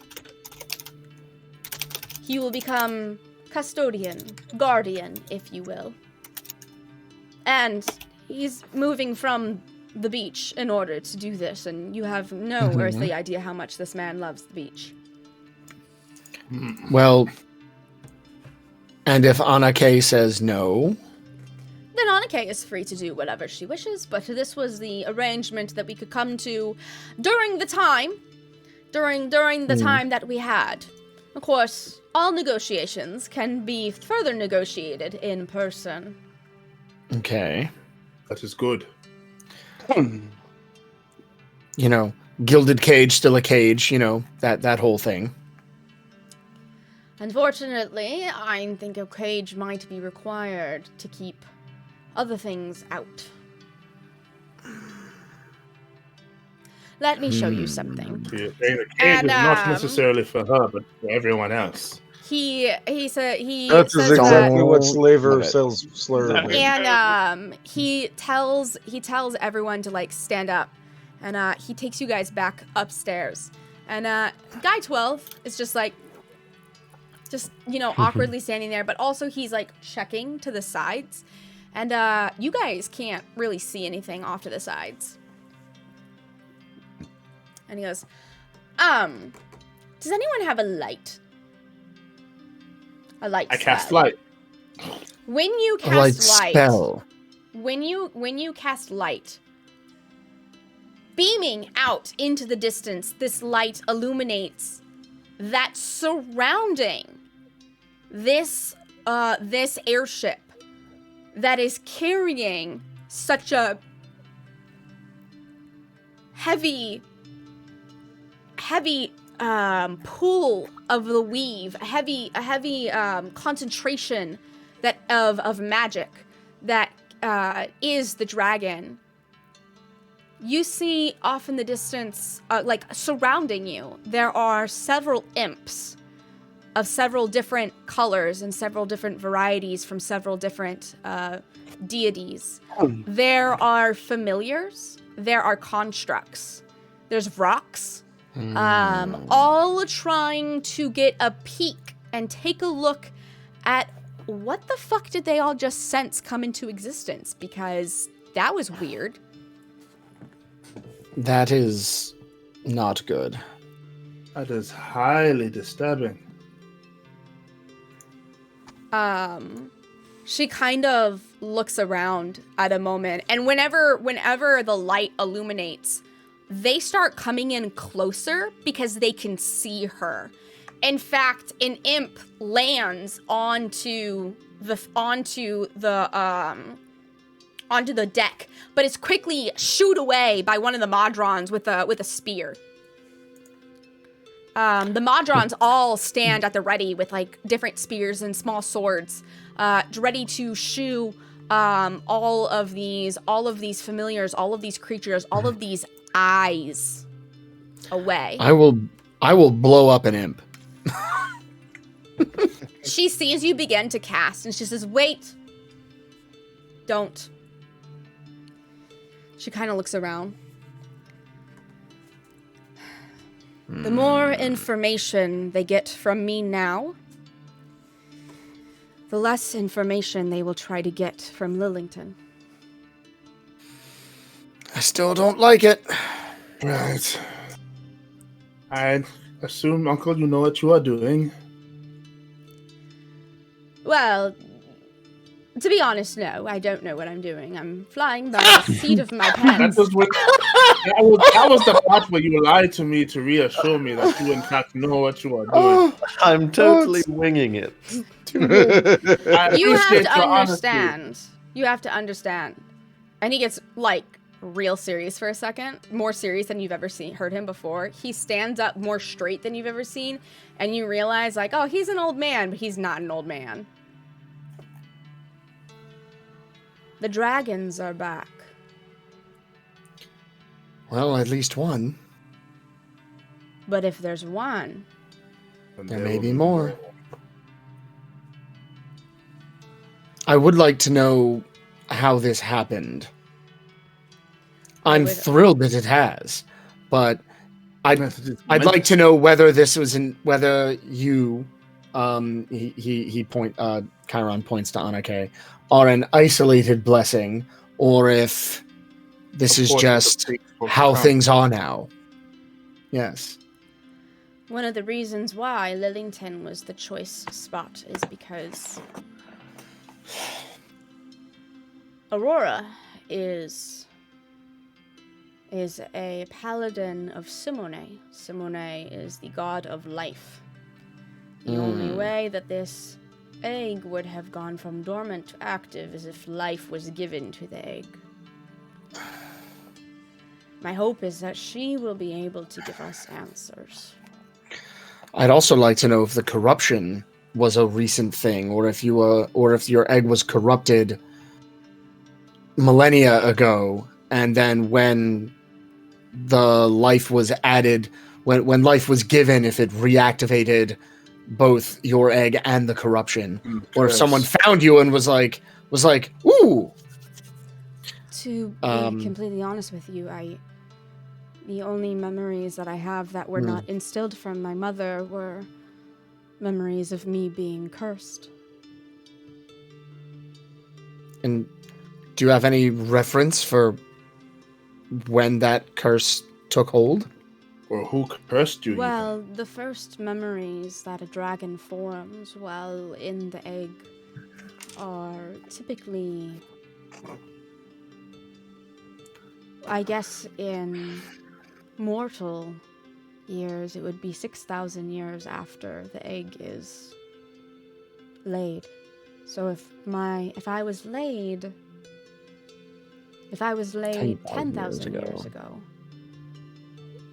So you were cursed 4,000 years ago, give or take? I guess. To me, it's a blink of an eye, but to you, I'm assuming it's long. Several blinks. I'll be lucky. I'll be lucky to live 100 years. Your lifespans are that short. Wait, who has the longest lifespan? Among us? Among mortals. Audru? Possibly. I'm not sure. Elves are remarkably long-lived. Oh, not in the grouping. Sorry. Yes, elves tend to be very long-lived. Half-elves, slightly less so. but only slightly.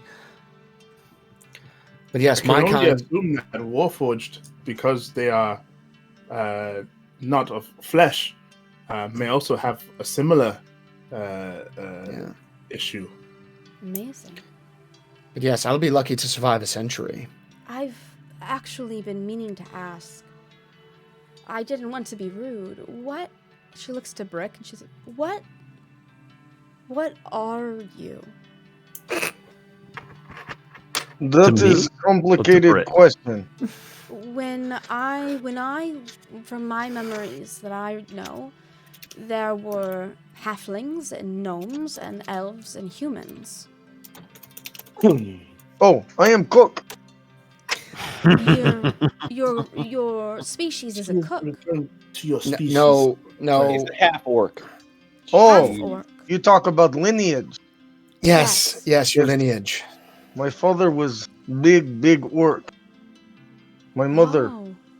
halfling. So I half orc. Wait. No, that can't be true. How did that work? With difficulty, I imagine. I'm so sorry. Are there more mortals now than just humans and halflings and elves and gnomes? Well, of course, there's me now. Chiron kind of. Well, you're a human who's been touched by the devil. A devil. A devil. Yeah, Badru also kind of motions to himself. A particular devil. And you are someone who has been kissed by the gods. But that... Well, I wouldn't say that. Wait. She tried, but he turned her down. That was one true. god. Not the god that I am particularly touched by, but that was a different god. Not a member of my family. She very much would like to touch me, but I know not yet. We know what Annika is trying to say here, I think.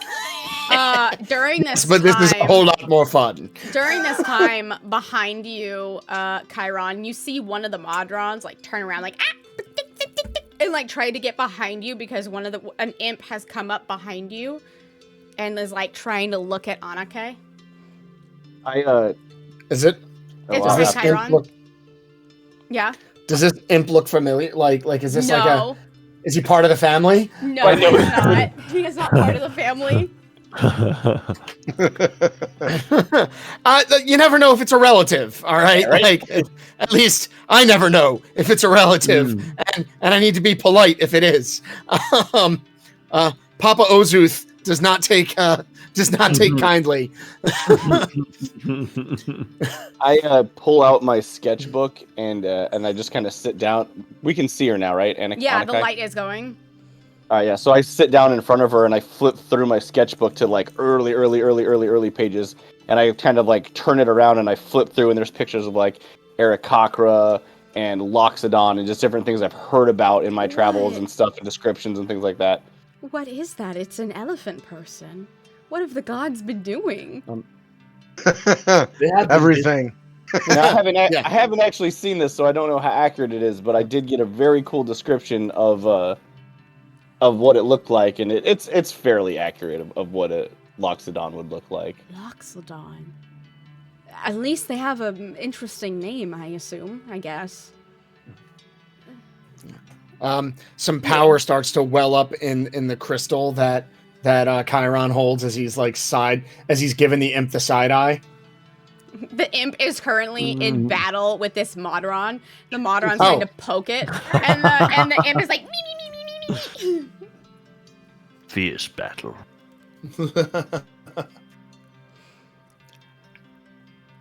Looks back at Annika, looks at the imp. Annika, the imp. Annika is fascinated by these drawings, and she's like trying to turn the pages herself with like her claw, and she's like, "How did the gods just get bored? What is this? This is amazing." There's more, and I like flip it to like Kenku, and it's like a full-grown Kenku stacking rocks like a cairn of rocks. Why are there bird people? I mean, can Why bird not? people fly? There's so many different kinds of bird people. You've got the Kenku that can't really talk, they can only mimic, and I go to the Eric Cocker and I'm like, then there's these that are like They can fly. eagle people. I can't remember off the top of my head. They're like eagles, right? Have like the eagle folk, eaglekin. Yeah. Yeah, and I'm like, and then there's these guys and they can fly, and that's pretty cool. There are bird people that can't fly. Why can't they fly? It's a curse from what I understand. I only got to hear recounts of something he had heard. It's a mess trying to communicate with them. They are so fascinating though. Yeah, and they don't like to talk. I mean, no pun intended, but they don't like to talk about it. Sore subject. Yeah. I feel that it is a subject of great shame for their people. I understand. This is amazing. Well, at the very least, and she looks at the little imp, and the imp like stares at her. I can at least show everyone that I am not this all-powerful thing. I'm just... I will blow it up. Finally, I promise. Finally, the Modron gets a good stab on the imp, and the imp's like, eh! And like runs off and flies off the thing. The power starts to drain from the crystal.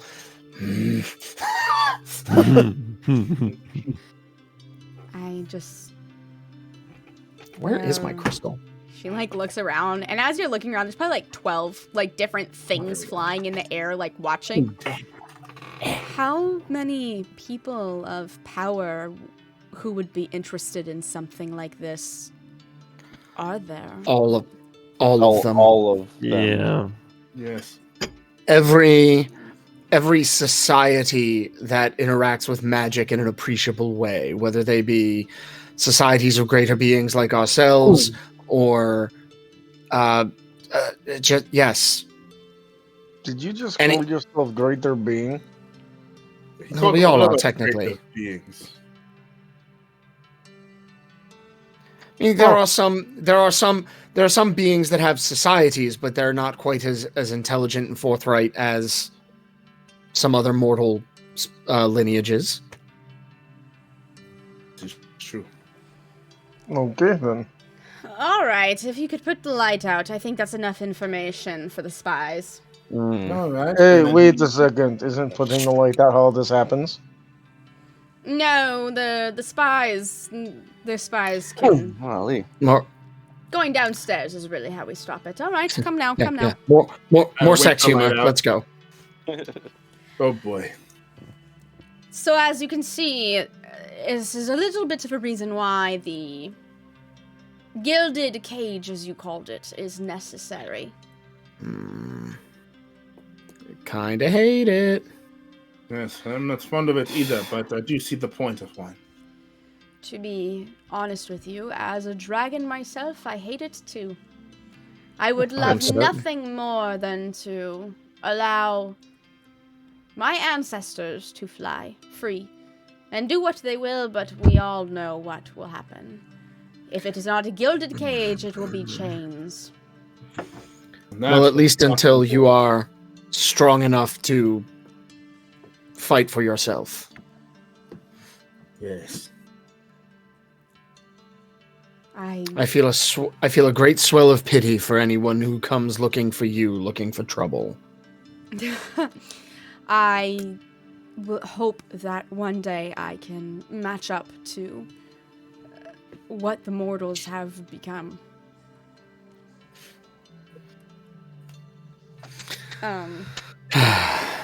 Liu says, well, if it's all the same to you, I'm going to go back upstairs and with the help of Guy 12, remove our guest, our audience.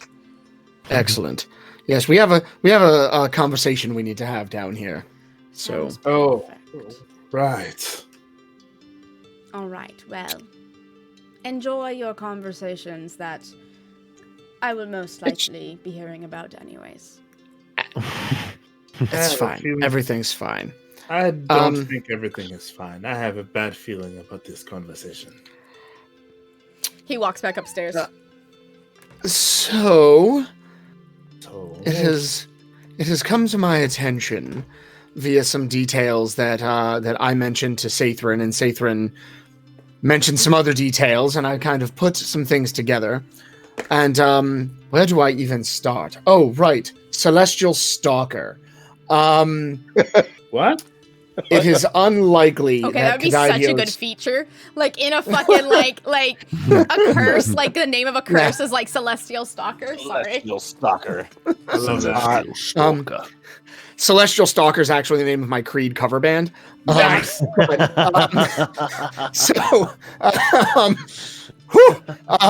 When all's wide open, I'll be watching you. It is unlikely that Kadaidios is going to take no for an answer forever. Badru.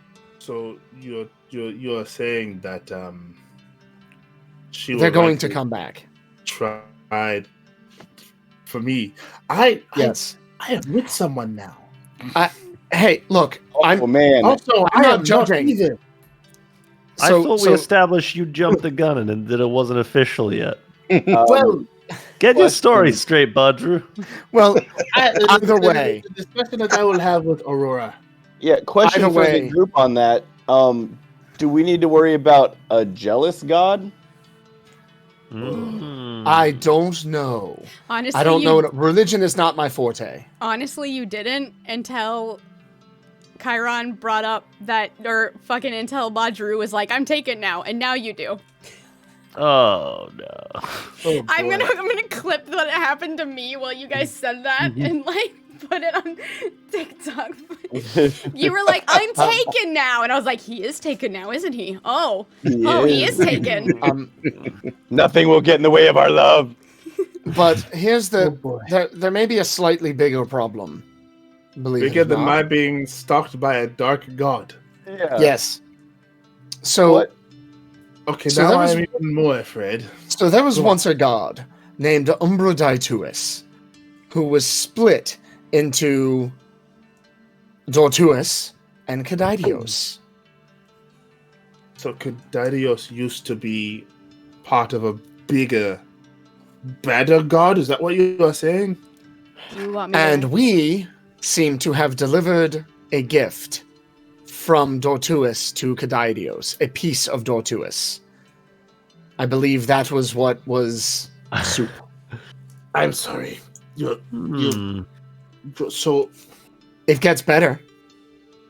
okay. There's apparently, and he gets like conspiratorial for a second. Oh. There's apparently a secret society called the Black Flame. Or the Black Rose? Black Rose. The Black Rose. The Black Rose. And they tend to give these gifts. They feel that it is that they find these pieces of Dortuus and have them gifted to Kadaidios as a way to attempt to reunify Oh no. the former god. So I think we were unwittingly working for, perhaps, a member of said society. Oh, I do Sathrin know is that. very excited about this. I'm glad that one of us is. Oh my god. Is that a bad thing? You It hear? could be. That sounds bad. You hear Sathrin, you feel Sathrin like scratch into the back of all of your minds, say, I was not aware that after all of my time stuck on a shelf that Celestial Civil War was not common knowledge. It was several years ago, though after the dragons had perished or been turned into mortals. The god Umbrodaituus was the god of death and revenge, and the god of death and revenge realized that death could feed revenge, which could feed death, which could feed revenge, and thus they began collecting a grand amount of power until one day there was a new race that was created that unfortunately had hope sewn into it. Umbrodaituus asked Simone, why What was different about these mortals? And Simone's response enraged Umberdaituis, actually to the point of stabbing Simone, attempting to kill her. It was then that Umberdaituis went on a ravenous rampage as the god of life had to be stabilized by the god of health, Micaiah. The world stood still as the gods fought one another while Simone bled into the Feywild, which is why the Feywild's oceans can form life. It's actually remnants of the god's blood in the ocean itself. That is good to know. That's the reason why ships that go across the sea are made of metal and have metal hulls.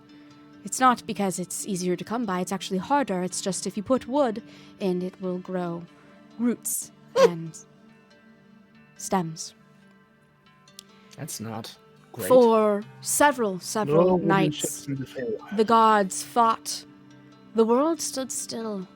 The stars stopped. The sky stopped. The oceans stopped moving. All was calm. Any babies that were born during that time were stillborn. The god of life was dying, after all. Once, all of the gods, including the gods of evil, who understood that their lives were under threat from Umberdaituis, shackled them.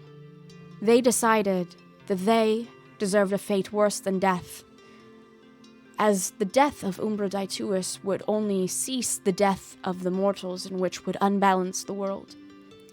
In a painful motion, Umberdaituis was ripped in two, thus spawning Cadidios and Dortuis, who were flinged to different sides of the celestial plane, cursed, forced by the other gods to never see each other again.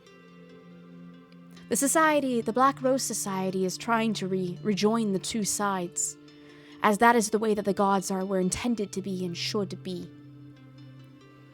What you delivered was a small piece of Dortuis' soul to Cadidios. Little offerings like that go unnoticed by high and mighty gods, but little does a lot. I am very excited to meet whoever it is from the Black Rose Society who gave you the orders to deliver that. Oops. I turn to Brooke.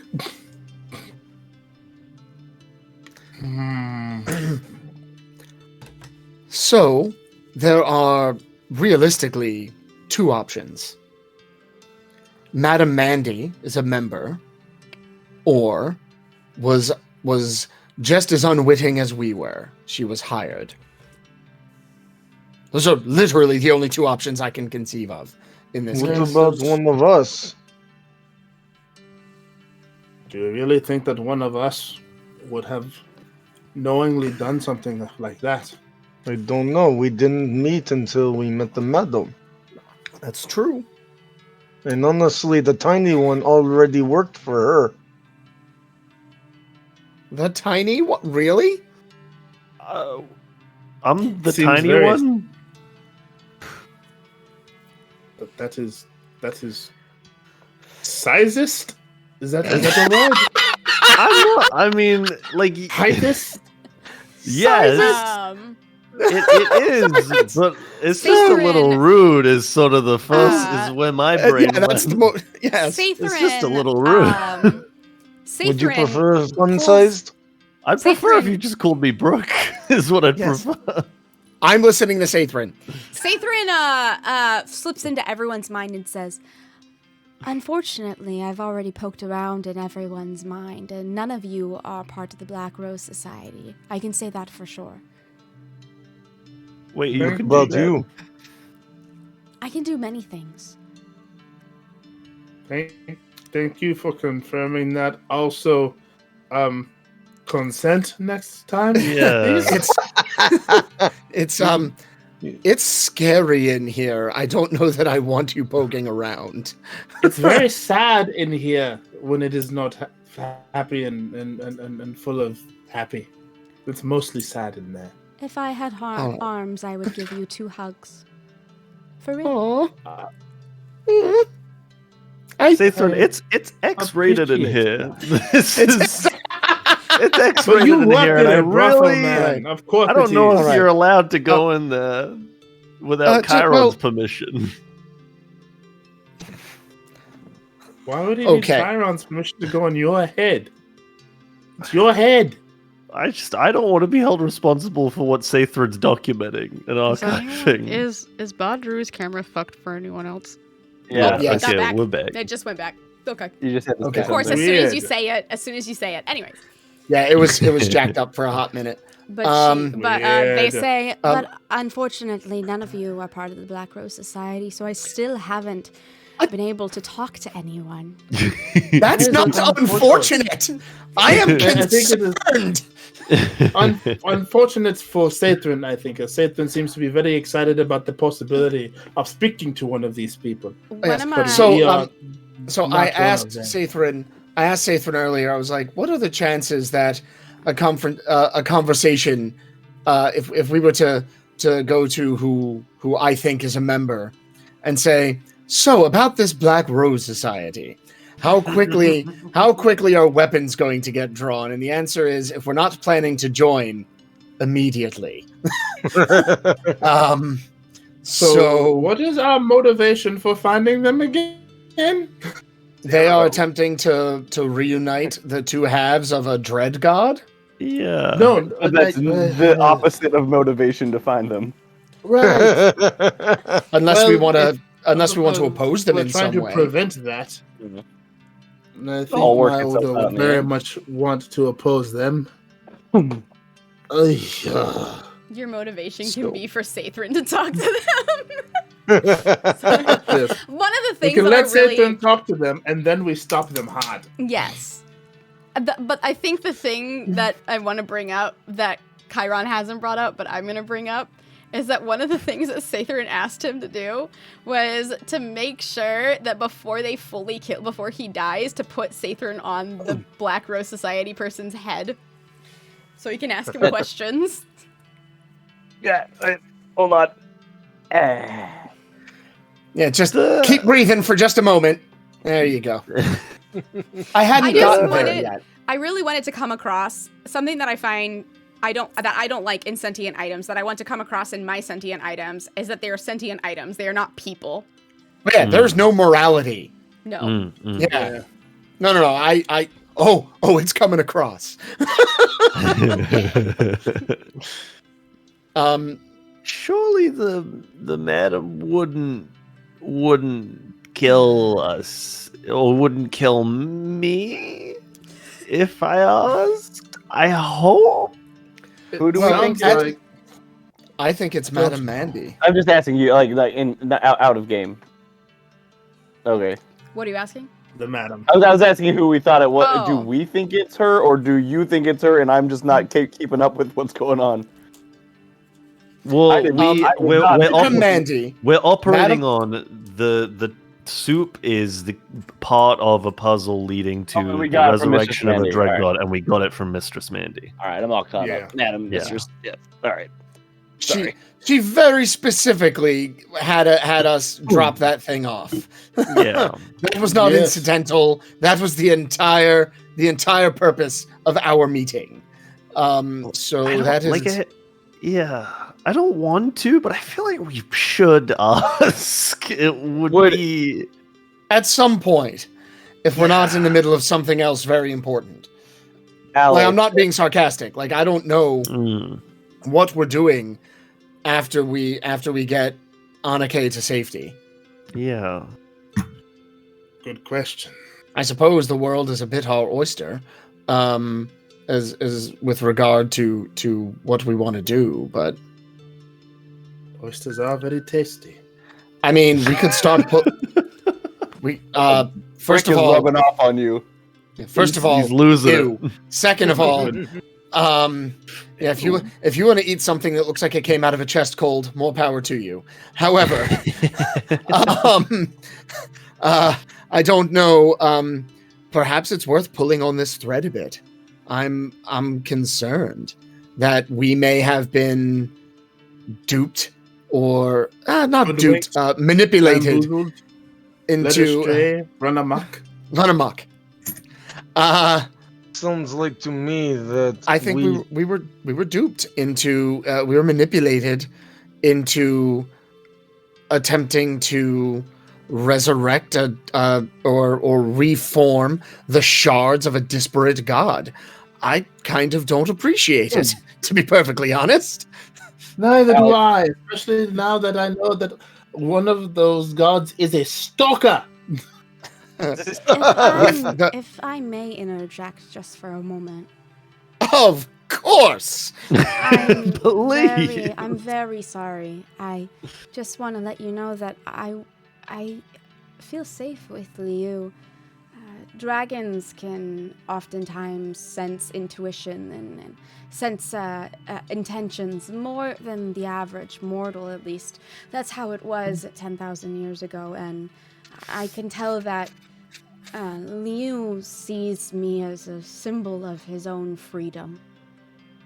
Okay. And I feel safe with him, so if you want to go figure out if Mandy manipulated you, I will be safe. And we've also learned a trick or two since we last met her. This is very true. So I suppose in a way we could thank her. But I'm just saying it's an option that we look into this. And we should also probably not mention it. I mean, maybe to Leo, he's going to find out anyway. But yeah, I don't know. Uncle does have eyes and ears everywhere. Who's to say he does not know already? I'm sure that he's jalapeno business. Have you all brick. Have you all by a chance cast or detect magic to make sure that you're not carrying a scrying tool? Sure haven't. Do we seem like the kind of crew that casted detect magic before we had a serious conversation? I know you're new here, but that is not our MO. Is that the? Did you heard the conversation we had when we tried to buy a goddamn potion? No, it took us 45 minutes. And at those words, Badru that we had to smooth over. Yeah, Badru cast detect magic immediately.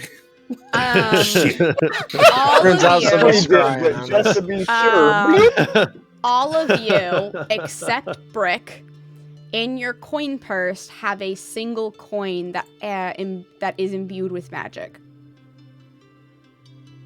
What kind of magic is it imbued with? I don't remember whatever the scrying spell is. I've never known the magics. Chiron literally just You hear from up top. Uh-oh, I've been found out. Guys, I don't. This doesn't need to be taken too seriously right now, but I do feel like this is a lesson learned. We do need to get better at this. I agree. Generally speaking, going forward, this could have been so much worse. This could have been a real problem if we weren't in safe hands right now. The truth. I have a question.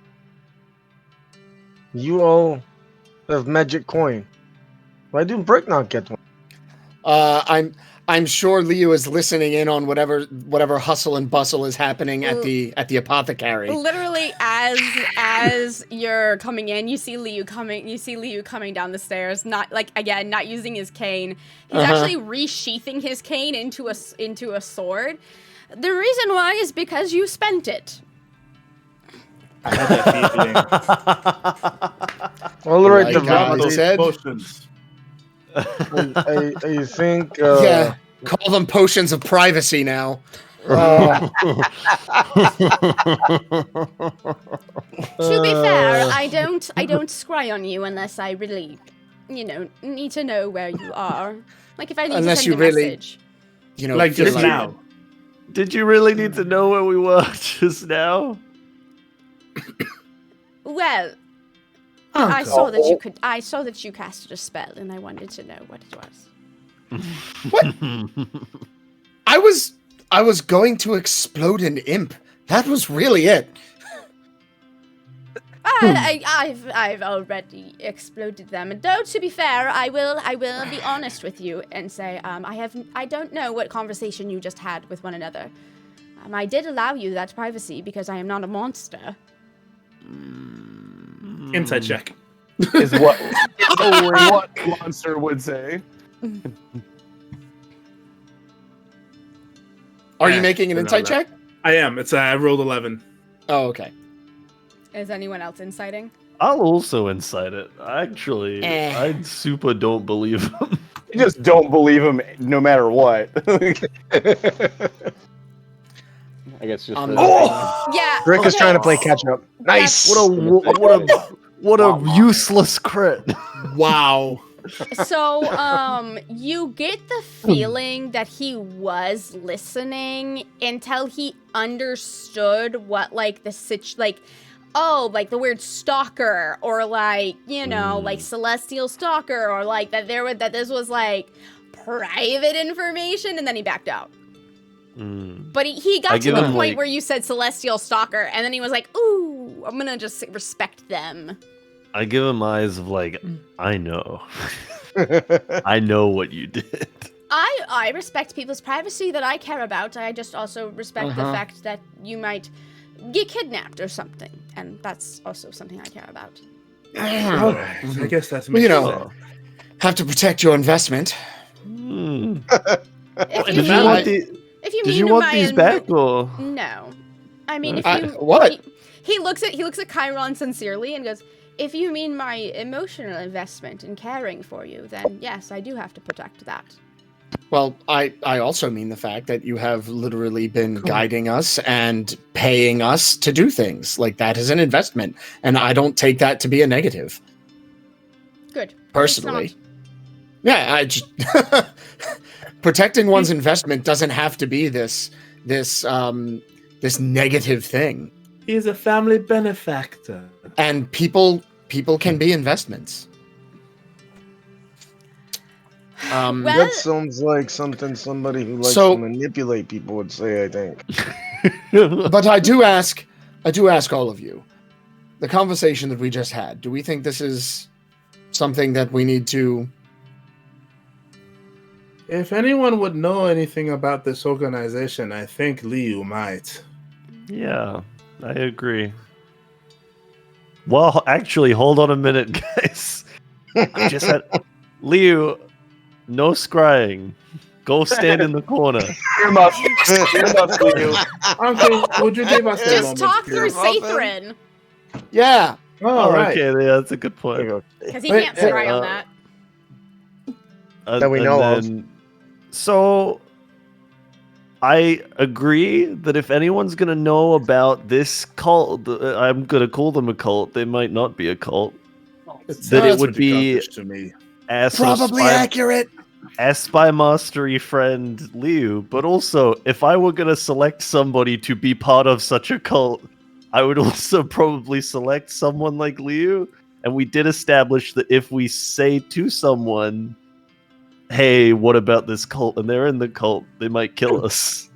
Now, I'm not saying that that's likely right now, but I did just want to flag it before we openly say it. Well, that's why I asked.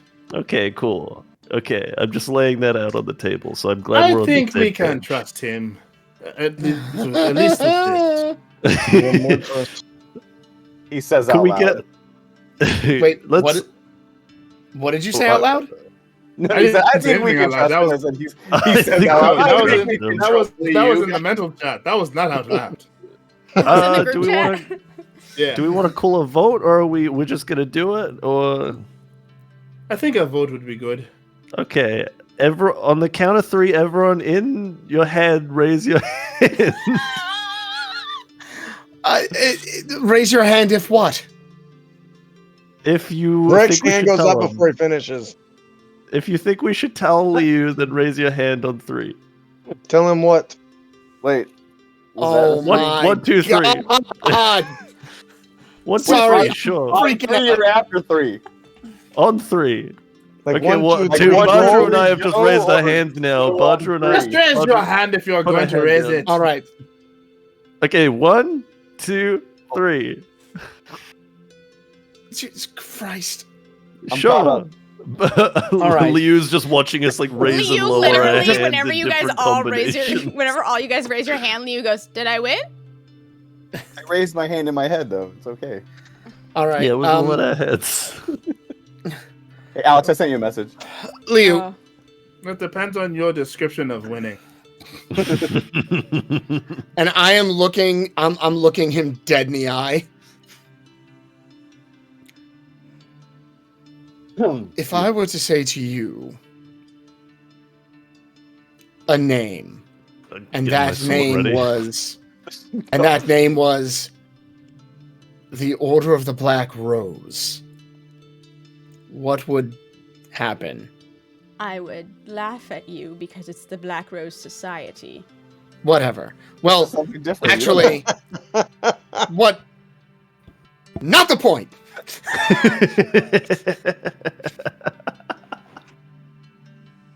Are you I mean, they're actually good. scared of the Black Rose Society? I will tell you right now, yes, the Black Rose Society exists, but they don't. No one actually takes them seriously.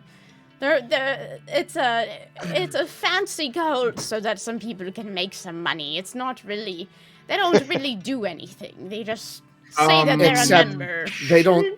They don't do anything except give small pieces of Dortuus back to Kadidios. What are you talking about? That hasn't happened in. That hasn't happened in like a couple of weeks. 14 or something. days. Yeah. Why do you say that? We We stopped apparently did it. That's what we were What? doing. We didn't know what we were doing. Was Was it it you for all? the Black Rose? I will admit, when the turtle started going all demon mode and like whispering in tongues and things like that, I probably should have. When demon mode, what? Wait, when? The fuck did you just say? It's are you now talking dawning about? on me. It is now dawning on me a few weeks later that at a point, Soup did do and say some rather demonic stuff, and I did neglect to mention it. But it feels very relevant. I Did told you we say couldn't have eaten the turtle. tortoise said something? The turtle talked and you didn't want to mention it? Well, it didn't. They weren't words to me. It was sort of more horrible noises. That's better. Badger just starts like a long string of curses in Celestial, just this long string It of just- frustrated. Meanwhile, it sounds like someone cursing in French. It's just this beautiful Eloquent. Yeah. Very beautiful. stream. It sounds like angels singing and bells ringing. Yeah, a little bit. Just Tinkling sounds of tiny glockenspiels and shit. I thought somebody else had as There well. were It two wasn't just people me, who right? saw the turtle's eyes go black and saw him turn demonic. tell me I wasn't Minimum one of them, I and I'll feel did. bad. I just like. I to think it's say- hilarious that it wasn't Chiron. I think that Chiron's reaction to Brooke revealing this information so dreadfully late. How do I'm you happy see to where I retcon stay? it that Brooke was the only one that saw because it's hilarious. This would not have happened if you let me make turtle soup. So, Leo, we were Mandy had Retrospectively, the turtle soup might have been a good thing. all right. So See, Mandy I told you, had I tried to something. tell you, you didn't listen to me. Now look what But then happened. we would have eaten a bit of Dortuus' soul. That would not have been good either. Well, I mean, Enough if it's reasoning. pasteurized, it's probably fine. I will boil the hell out of it, I promise. Okay, let's go back to the Right. part where we're remaking Umbra Dituus. I thought that the Black Rose Society had disintegrated into just basically a mockery of what it used to be. Whenever I was my very first assignment as a spy was to track down the Black Rose Society and destroy quite literally a turtle. So You What messed up then, pal. What in Simone's name is going on here? Madam Mandy from Liman had something on each of us and leveraged that to and said that if we were to deliver this tortoise to a particular place, it would clear our debts. Okay, did the tortoise at any place have a dagger on it? Looks at Brooke.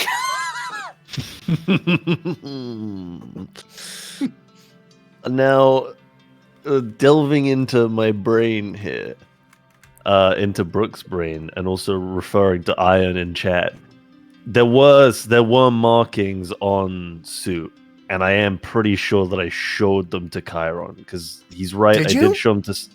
I did show them to someone, I think, and if it were going to be anyone that early on, Brooke would have assumed that Chiron would have been the person to ask. That is quite possible. In which case, I'll say, hold on. Maybe pull the water, drank from the water, disintegrated, blah blah blah blah blah. When we were like I think this was pretty was close. It before we? Was that like before we got into? It was before the we got night into hag room. I like how Iron is sick as shit, but both me and Jack are like, Iron, do you remember this? I'm going through the notes. It's fine. I'm just trying to remember when that happened. I mean, if you would have shown me and like, I feel like it was either a rose or a dagger. It was on its belly. I think it was a dagger. I know it happened. We're just trying to remember. Dagger.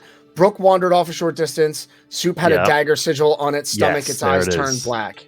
Yes. That's the one. I just don't remember if you showed it to me. Maybe I did. If you didn't write that I showed it to you, then maybe I did. I sometimes miss things.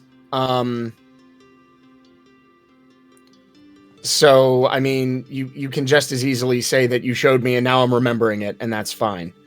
I'm loving this too much. I think it's so funny. I think it's absolutely hilarious. Just did not mention it until now.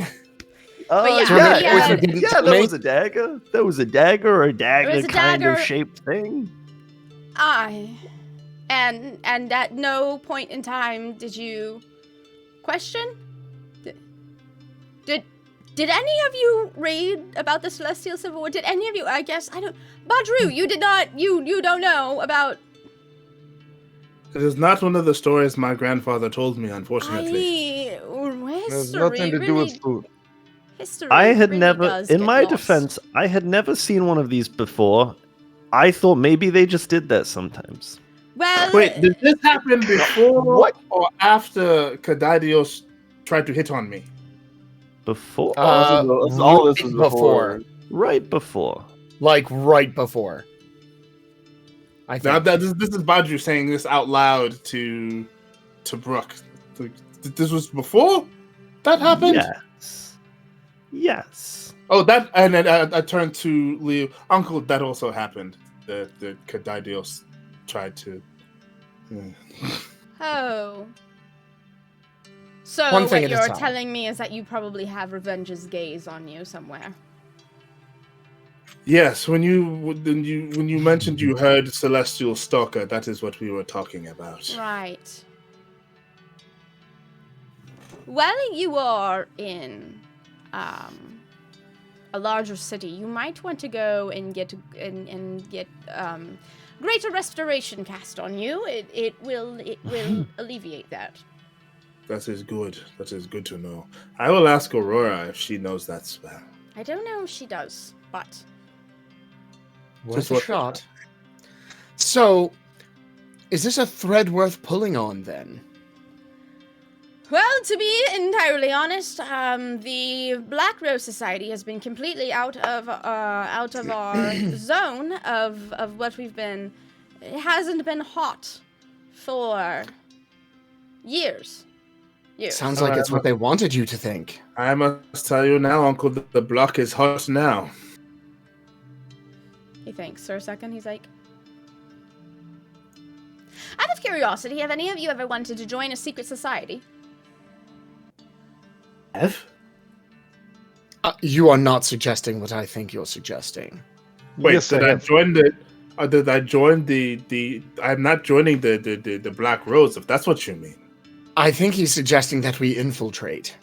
So I can do this thing. hypothetically- Oh God. I've been practicing. He holds up his little book. I was hoping he meant to join the Sky Open. That sounded more fun.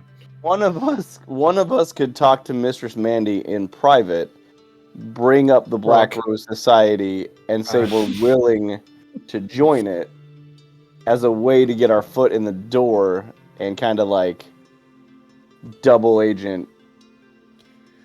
Well, if you want to go that route, you're welcome to. You're welcome to do whatever route you wish.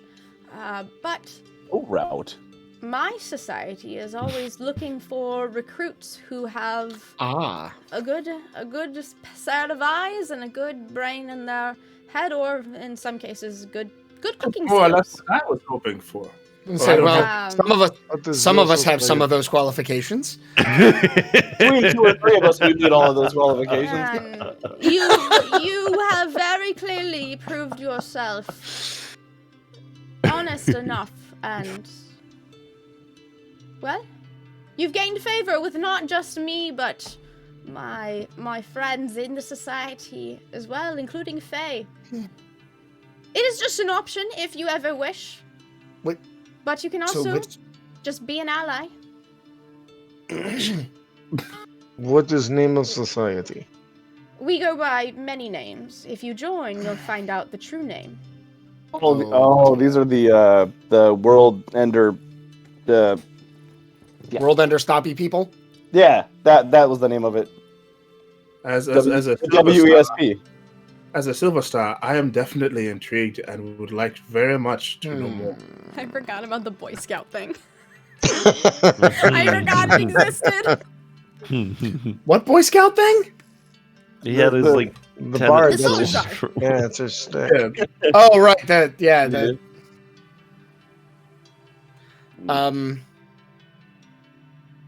I mean, what are the what? I assume there are obligations. The only obligation is that when you are called upon, there are 2 obligations. When you are called upon, you fulfill it. When you see something going on, you call upon others to help. See something, say something. Got it. I mean, however, snitches get stitches, from what I understand. But, did you just come up with that? Snitches do get stitches, but so do dwarves that are so steeped, dwarven society that are so steeped into corruption that you must pluck one out, all of them out, in order to. That didn't roll off the tongue as well. So this would be the allegiance then. Yes, that is one of our names. I don't like it. What else you got? Try again. How do I go about joining such an organization, Uncle? We go to Zelgus, a coastal city, on the coast of Corinne. As long as it's warm. It is warm. Then we add that to the list. What do you think? I do not want to make any of you join if that is not what you want to do, but I feel I heard obligated. The word honest in there, and I don't know if that's quite my bag. But I say we could drop off of Lillington and then swing out to.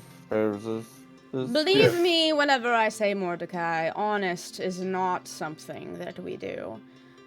It's more of a sense of integrity than it is. Integrity. Mm-hmm. On a global scale, as opposed to on a personal scale. Probably needs to be a sliding scale for some of us.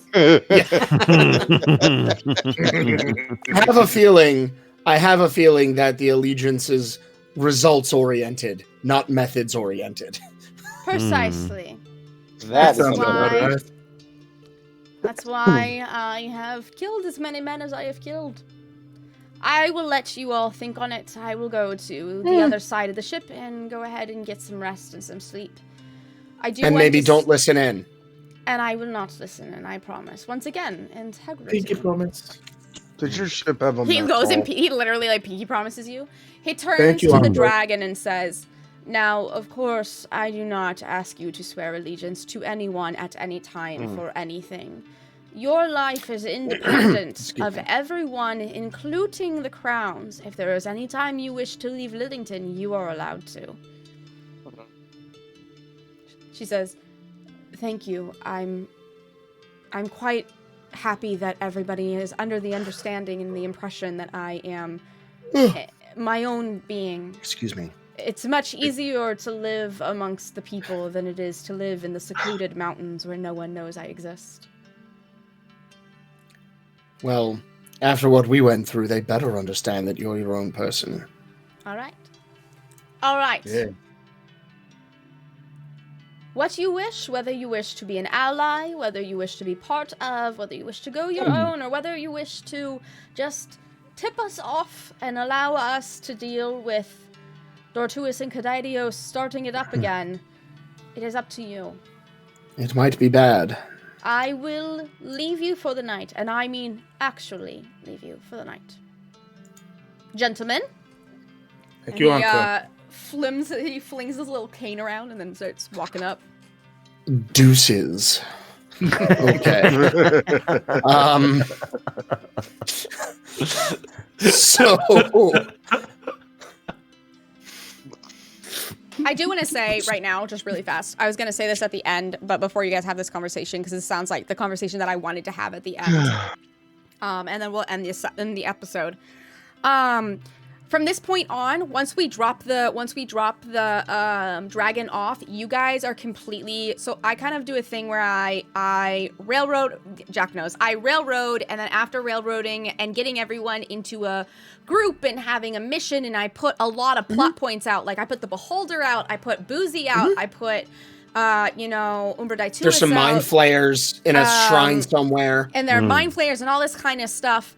Once I put all So these you plot put out a points lot. out, yeah, and then I just, what do you want to do? And so I have nothing planned for the rest of this. If you want something to be planned, I can railroad it if people prefer that. But how I do it is just I railroad you until I feel like the group is a group. And I have enough little tidbits. And also there is the weird tigers that kidnapped Badru's children.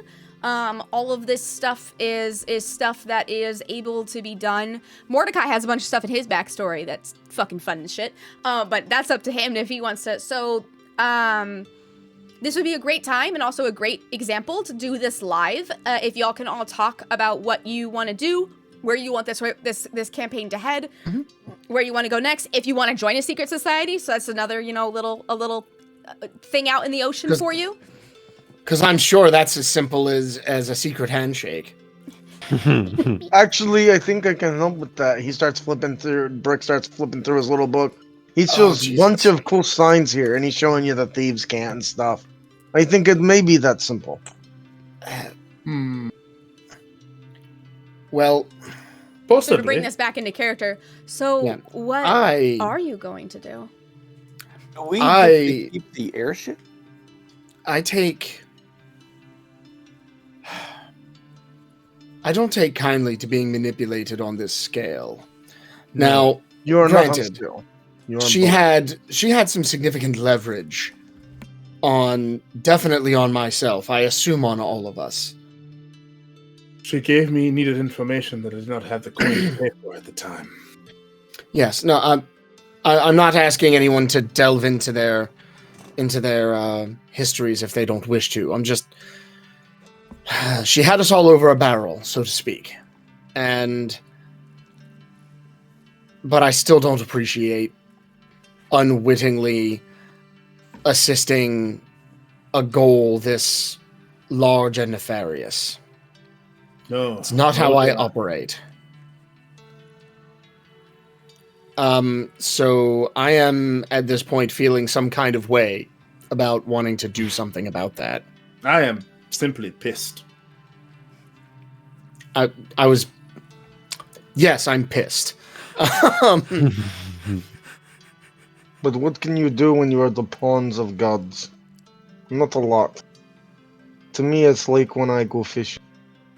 I am god to fish. They may not like what path I've put them on. They've been on the hook, they've been online, they get reeled in. Whether they like it or not.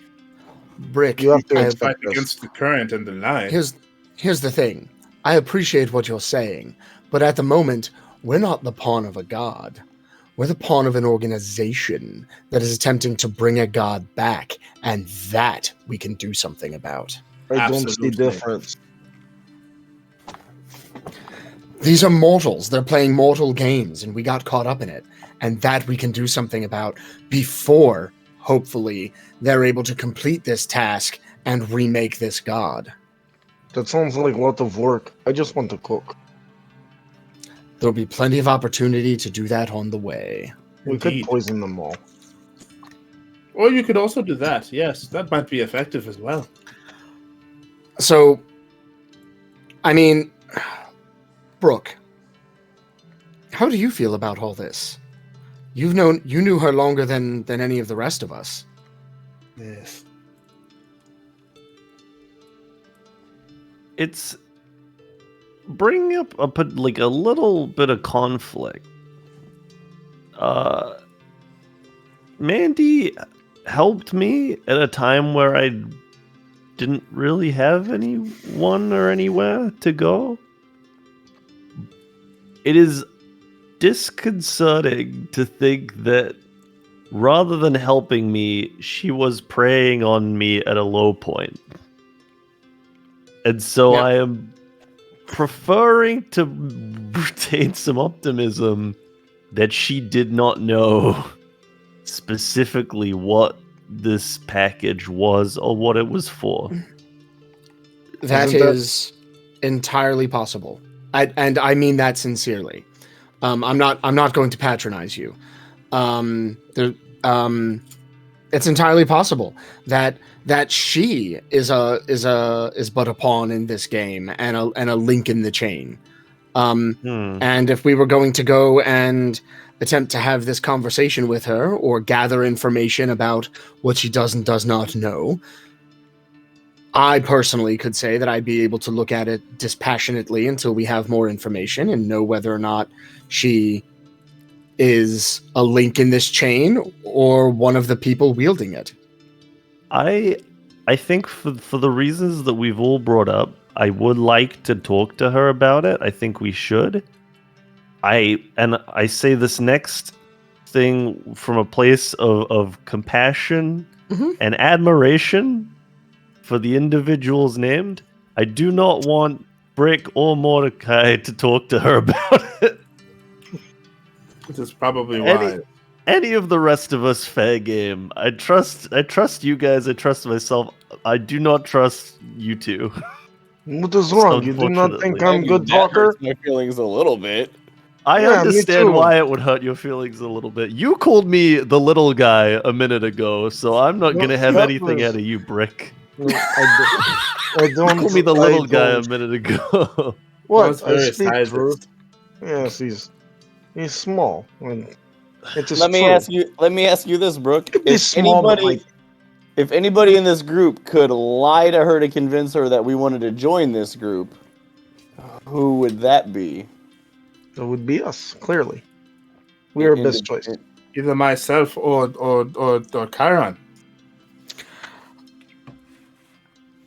They're confused, Mordecai.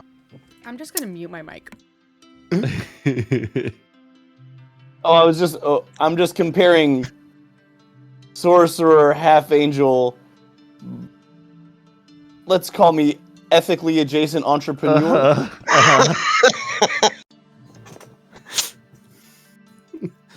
But Ethically adjacent. That is a new one. I like it. But if you think that I should not be the one to talk to her, I will trust your judgment on that, Brooke. I That's just disagree. how I it's feel. fine. No, But I no. respect you, tiny one. Oh my goodness. Arm wrestle. I don't think he's going to stop now. Arm I wrestle. do arm wrestle. Look, You're small Not but me. mighty. There's nothing to be ashamed of. It is fine. I tell you what, if you don't want me to speak to your girl, I understand. Oh my I make God. treats She's no instead. girl. She's my boss.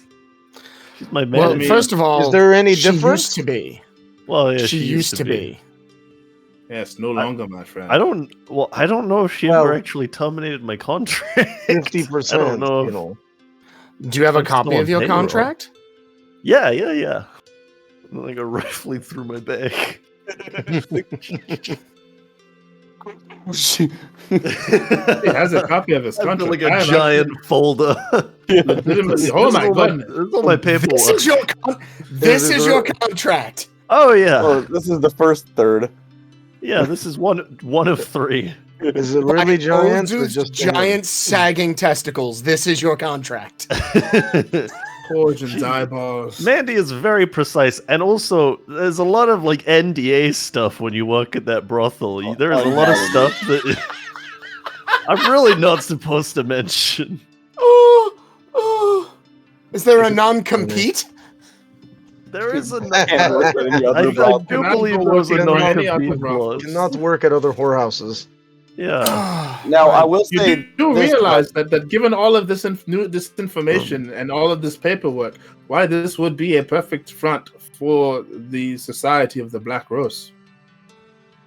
Would it Bobby help makes to the know point. that I did negotiate for open cleaning rights? I can clean wherever and whatever I feel like cleaning. I I'm don't not- think that has any bearing on this conversation whatsoever. Okay, well, I just thought that maybe It is good to would. know, but I thought that maybe it would help to ease any concerns that this was sort of like there was wiggle room and that Mandy wasn't just kind of exacting this precise thing. Like I was able to. like 10 seconds ago that she was very precise. Well, she is very precise. She wasn't restrictive, shall we say? All right. With This complex is a lot. contracts, the lines can get very blurred. I was expecting a few pages, not an entire folio.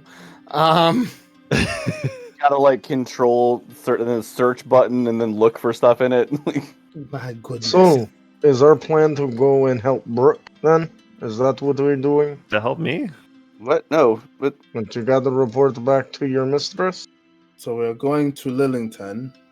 Well, yes, we're starting there.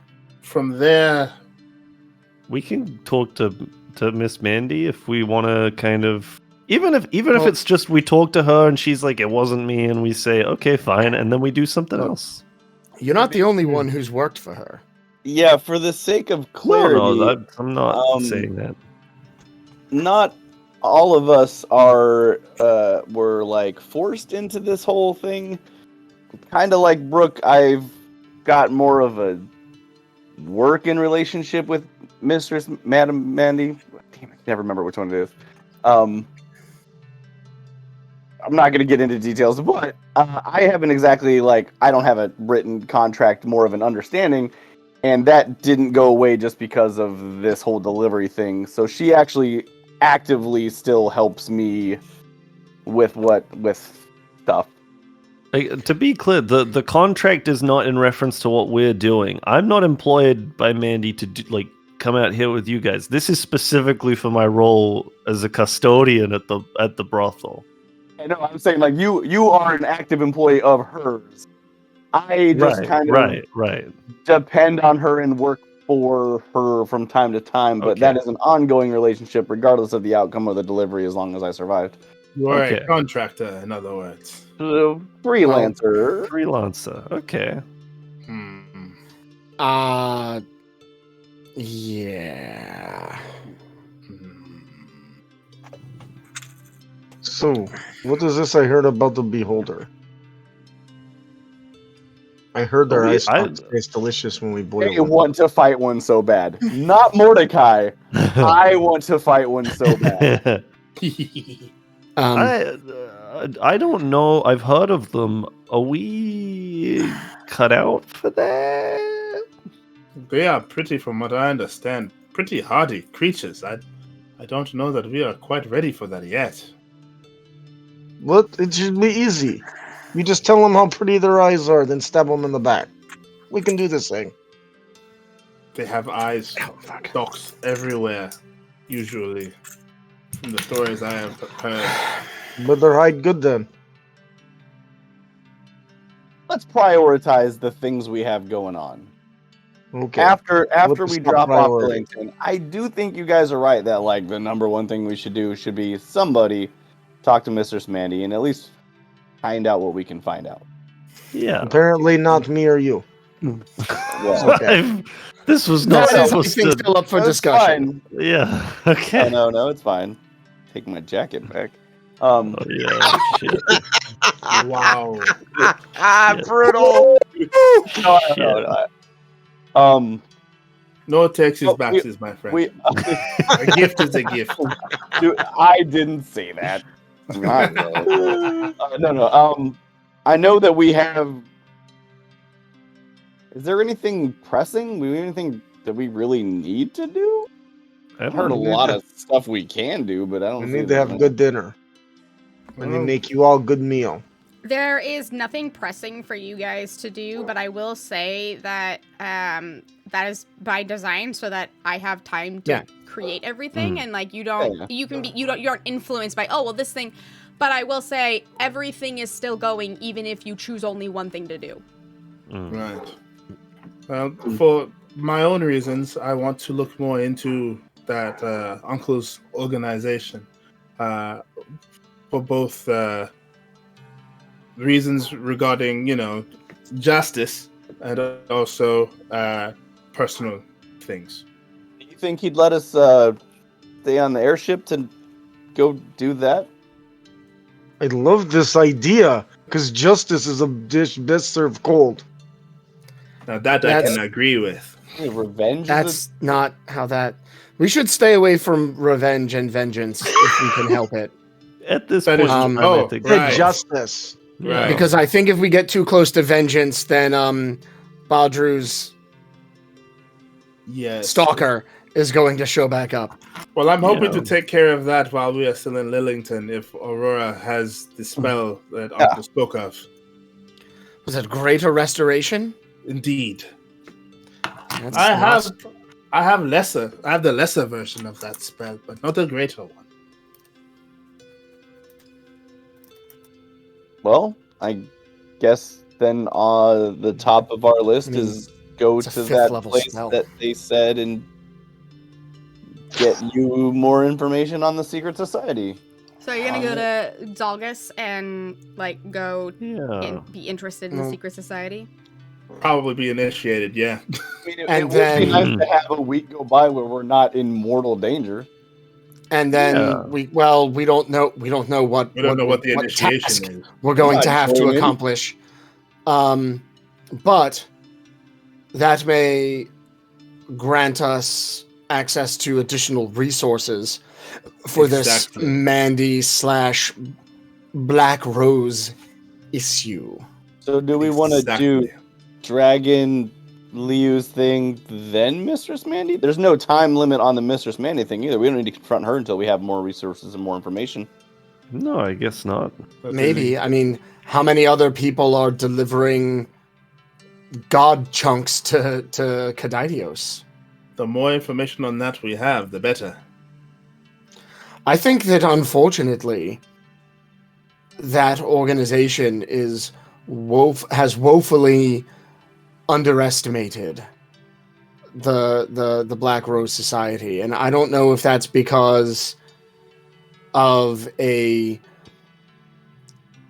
don't know if that's because the Black Rose has made themselves appear inept as to be beneath suspicion, or if perhaps maybe they were that inept, and then now there's some new management that is making them act more seriously and more competently. But I am concerned that this wonderful secret society that Liu is a member of has so little information on something that they were actively investigating several decades ago. That concerns me. Well, while that is a concern, the flip side to that is they will certainly have more information on this society than we do. If it's good information, apparently they're useless. Like, apparently the Black Rose Society is not worth considering. So they may not have any good information, but they may have apparatus in place to gather better information. Agree. So it sounds like the plan is Lillington, Zalgus, Limon, and then we go from there. We figure out what is next, yes. And then whatever else comes up along the way, because I'm sure it'll be something. Undoubtedly. Several sub-steps in each of these locales. Whatever I know how we this do, works. Whatever we do, Fucking it's side going quests. to be a big deal. We are collecting side quests. All right. Do we have like a team? Do we want to put our hands in the middle now that we have a plan, or We can do this thing.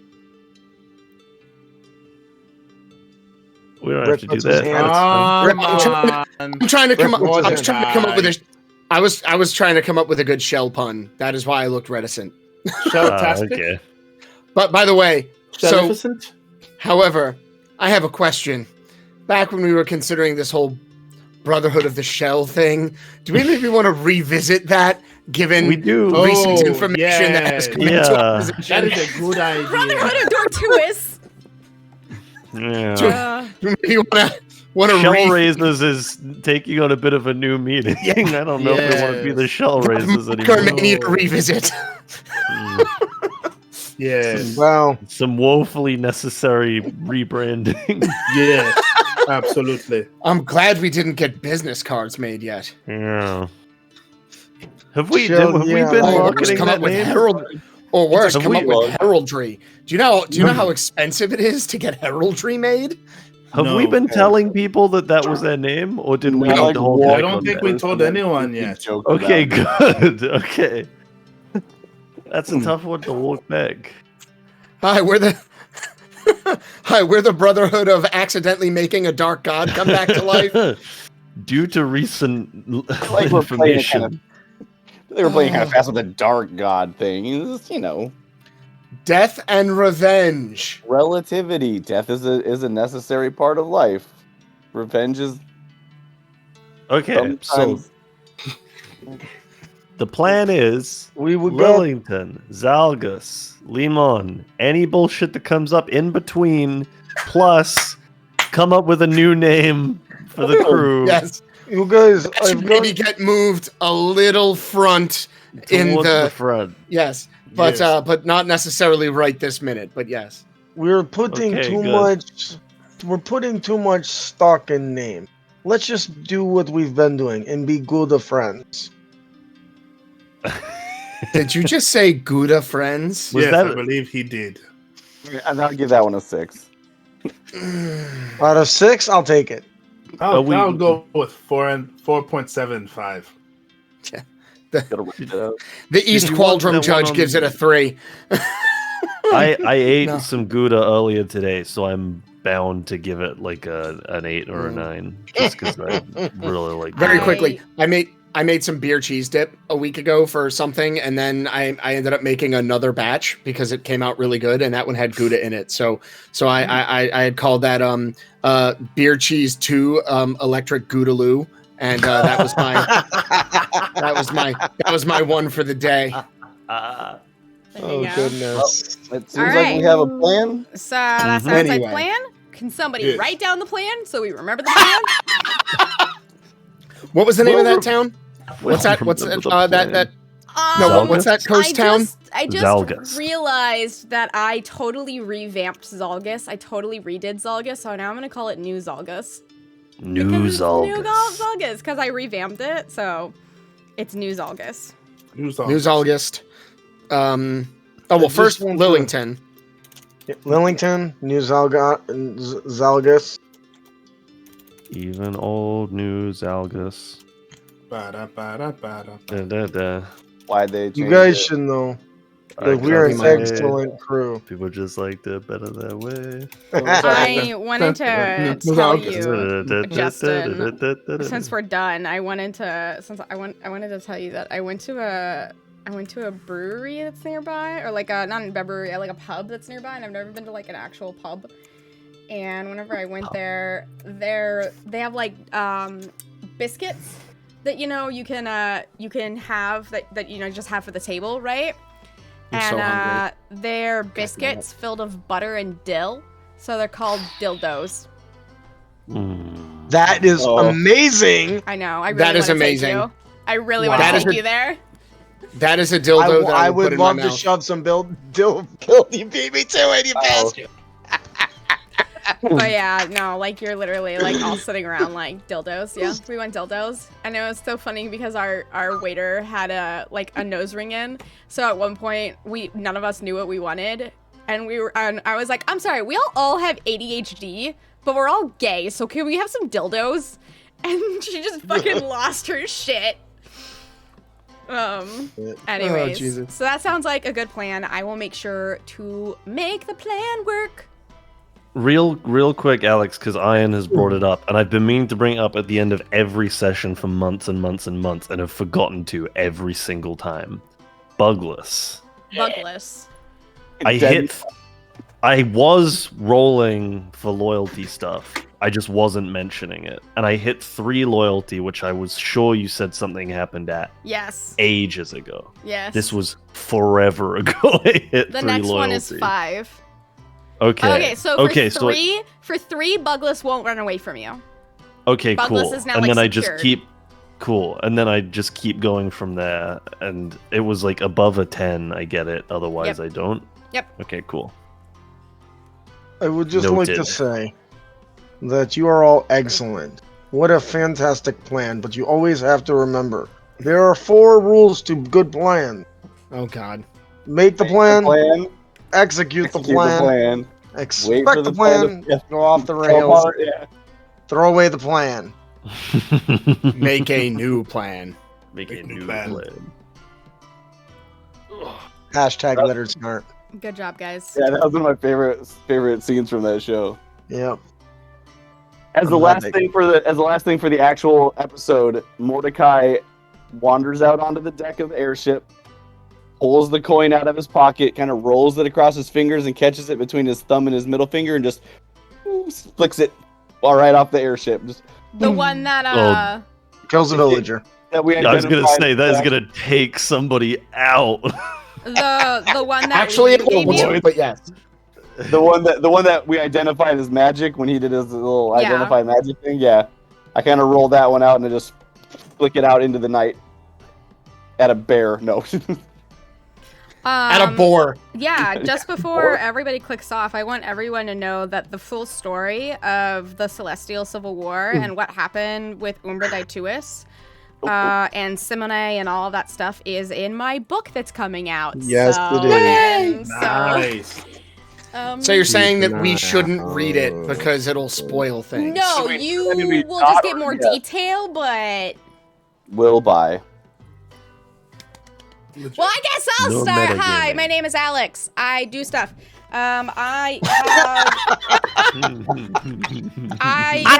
have links. I don't know. I am on TikTok, and I do Twitch every single Thursday, Friday, Sunday, Monday, and then sometimes randomly I'll stream. I've been streaming Elden Ring, mostly because I've been playing a ass fuck ton of Final Fantasy 14. Just a lot of Final Fantasy 14. If anyone's on Final Fantasy, please tell me and add me. And so I've been playing a lot of that, but it's like a lot of like win, win, win, win. And so Elden Ring is a lot of like punch you in the face. And it's been it's been great, and people have been helping me out, and I've really enjoyed Elden Ring.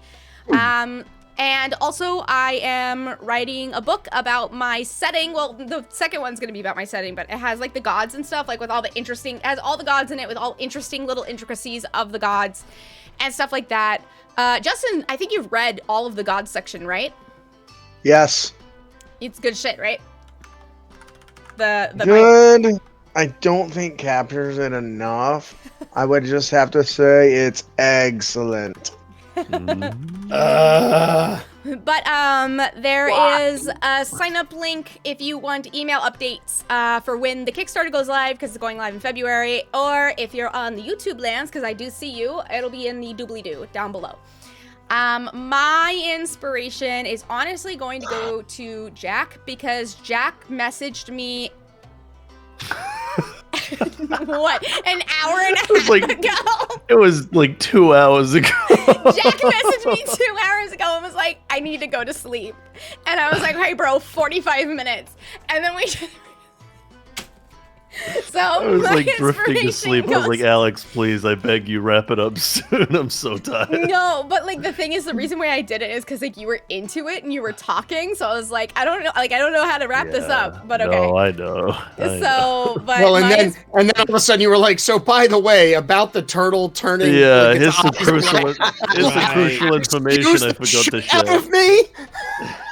Oh goodness. So my inspiration goes to Jack, because Jack stayed awake. It's what time is it for you?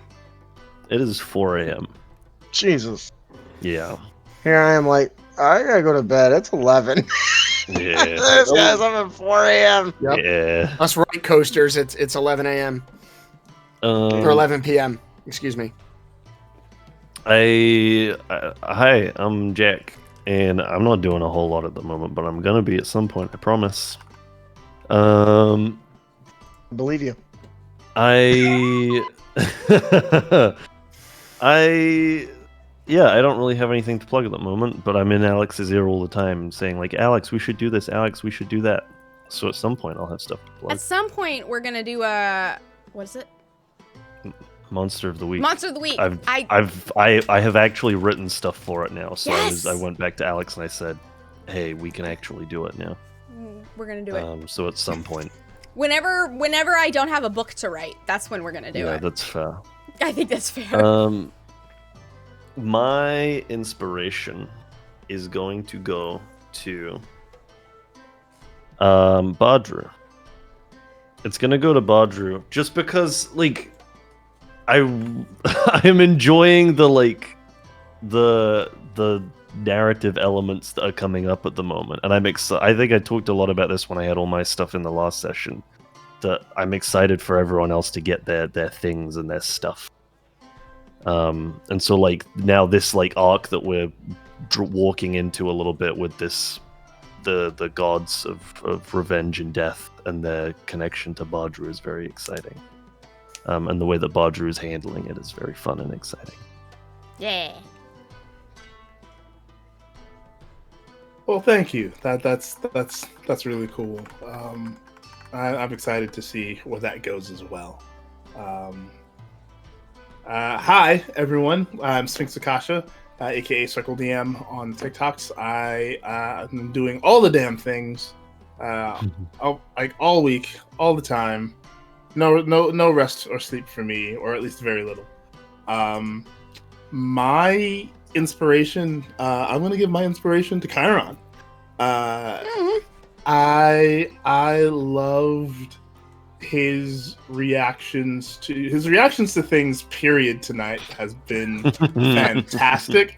But chief among them, his reaction to the turtle thing was just it was very good. Molto bene. It was very, very good. It was delightful. Geez. And I live for his conversations with Badru, as well as those reactions to Brooke. His reactions to everyone are always just choice, but tonight especially was just good soup. No, bad soup. Bad soup. Bad soup. Soup bad. Soup evil. Soup evil. Yes. Oh Possessed man. soup. Possessed soup. Yeah. Soup demonic. Not demonic. Thank you so much. Hello. I am Dominic. I am all over the place on the talk, but not lately. I'm really trying, but life has been rough. So I'm doing a lot of stuff offline right now, trying to kind of get my myself together a little bit. But yeah, check it out if you want. I appreciate it. And there was so much good stuff tonight. It is really hard to like pick a thing and be like, this thing, this was the best thing. Yeah, it's a lot of time I have something I'm like, yep, and I'll like type it down. I'm like, this is the thing that I'm going to talk about later. I'm gonna go with Mordecai for his absolute adherence to this super gray morality that he is not budging from. and that can be hard. That can be hard in a group of people who are leaning one particular way, you know, to like maintain, you know, that kind of like a moral outlook. And like you're just fucking sticking with it, and I love it. I really, really do. Oh. Well, hi everybody. I'm happy. I'm on TikTok as Happy Heathens, and that's pretty much my entire internet presence. And I do that and this. So I have nothing else to say about that. Excuse me. Mine, oh man, there's so, like you guys are saying, there's so many like good points that you just want to give. I think mine's gonna actually go over to Sphinx again, just because of the playing up the way that his relationships between the god and Aurora, and then him having to walk this line of like, shit, okay, no, I can handle this, and like, no, shit, all right, but I can, we'll make it work. I love so much about Badru as a character, and seeing him having to navigate all these very unfortunate situations, like one after the other. And it's like, as soon as we get something under control or some other shit pops up, and it's like, oh man, now I gotta figure this out. And I love the way that Sphinx / Badru does it. Like, Sphinx as a person, Badru as a character, both have to navigate these insane circumstances. And then his reactions to both Brick and Brooke are also like top tier. I love watching like him and Chiron both, like the way that they just react to some of the shit that comes up. It makes it like some of the shit that I say too is just fun to watch those two just react to it. But yeah, so mine's gonna go up to Sphinx, and I actually gotta go after this. I'm running a little later than I meant to be, so I gotta run. But I love you guys. Thank you for having me on again. Yeah. I will see you next time. I'm sorry I have to cut and run again. No, but you're so fine. I think everyone here has to cut and run. Actually, are we all on the cut and runs? Did we hear from Justin?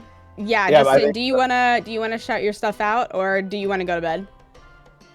I'm ready for bed. I would just like to say I'd like to give you, Aelx, some inspiration point. You made a pun, and I don't know if you realized it or if it was intentional, but either way it was when you were talking about everyone syncing their plans, and then also the underwater city or whatever. The and library. You said something about when everyone's done syncing up or syncing in or let's you said something and it just caught me, and I'm just like, that is such a natural flow for a pun. I wish I had that. I don't. Mine's very forced, but that was really cool. There's some charm in a forced pun too. Yeah, hardly. All right, I'm Justin. I run the Dungeons and Dragons talk show, Crit Academy. Come join us Sunday at 7 p.m. Eastern. We're going to be talking Monster Hunter and 5th edition Dungeons and Dragons. I promise it's going to be quite the hunt. That's all I got. Good night, everyone. We're tired. Good night. Woo! Wrong one.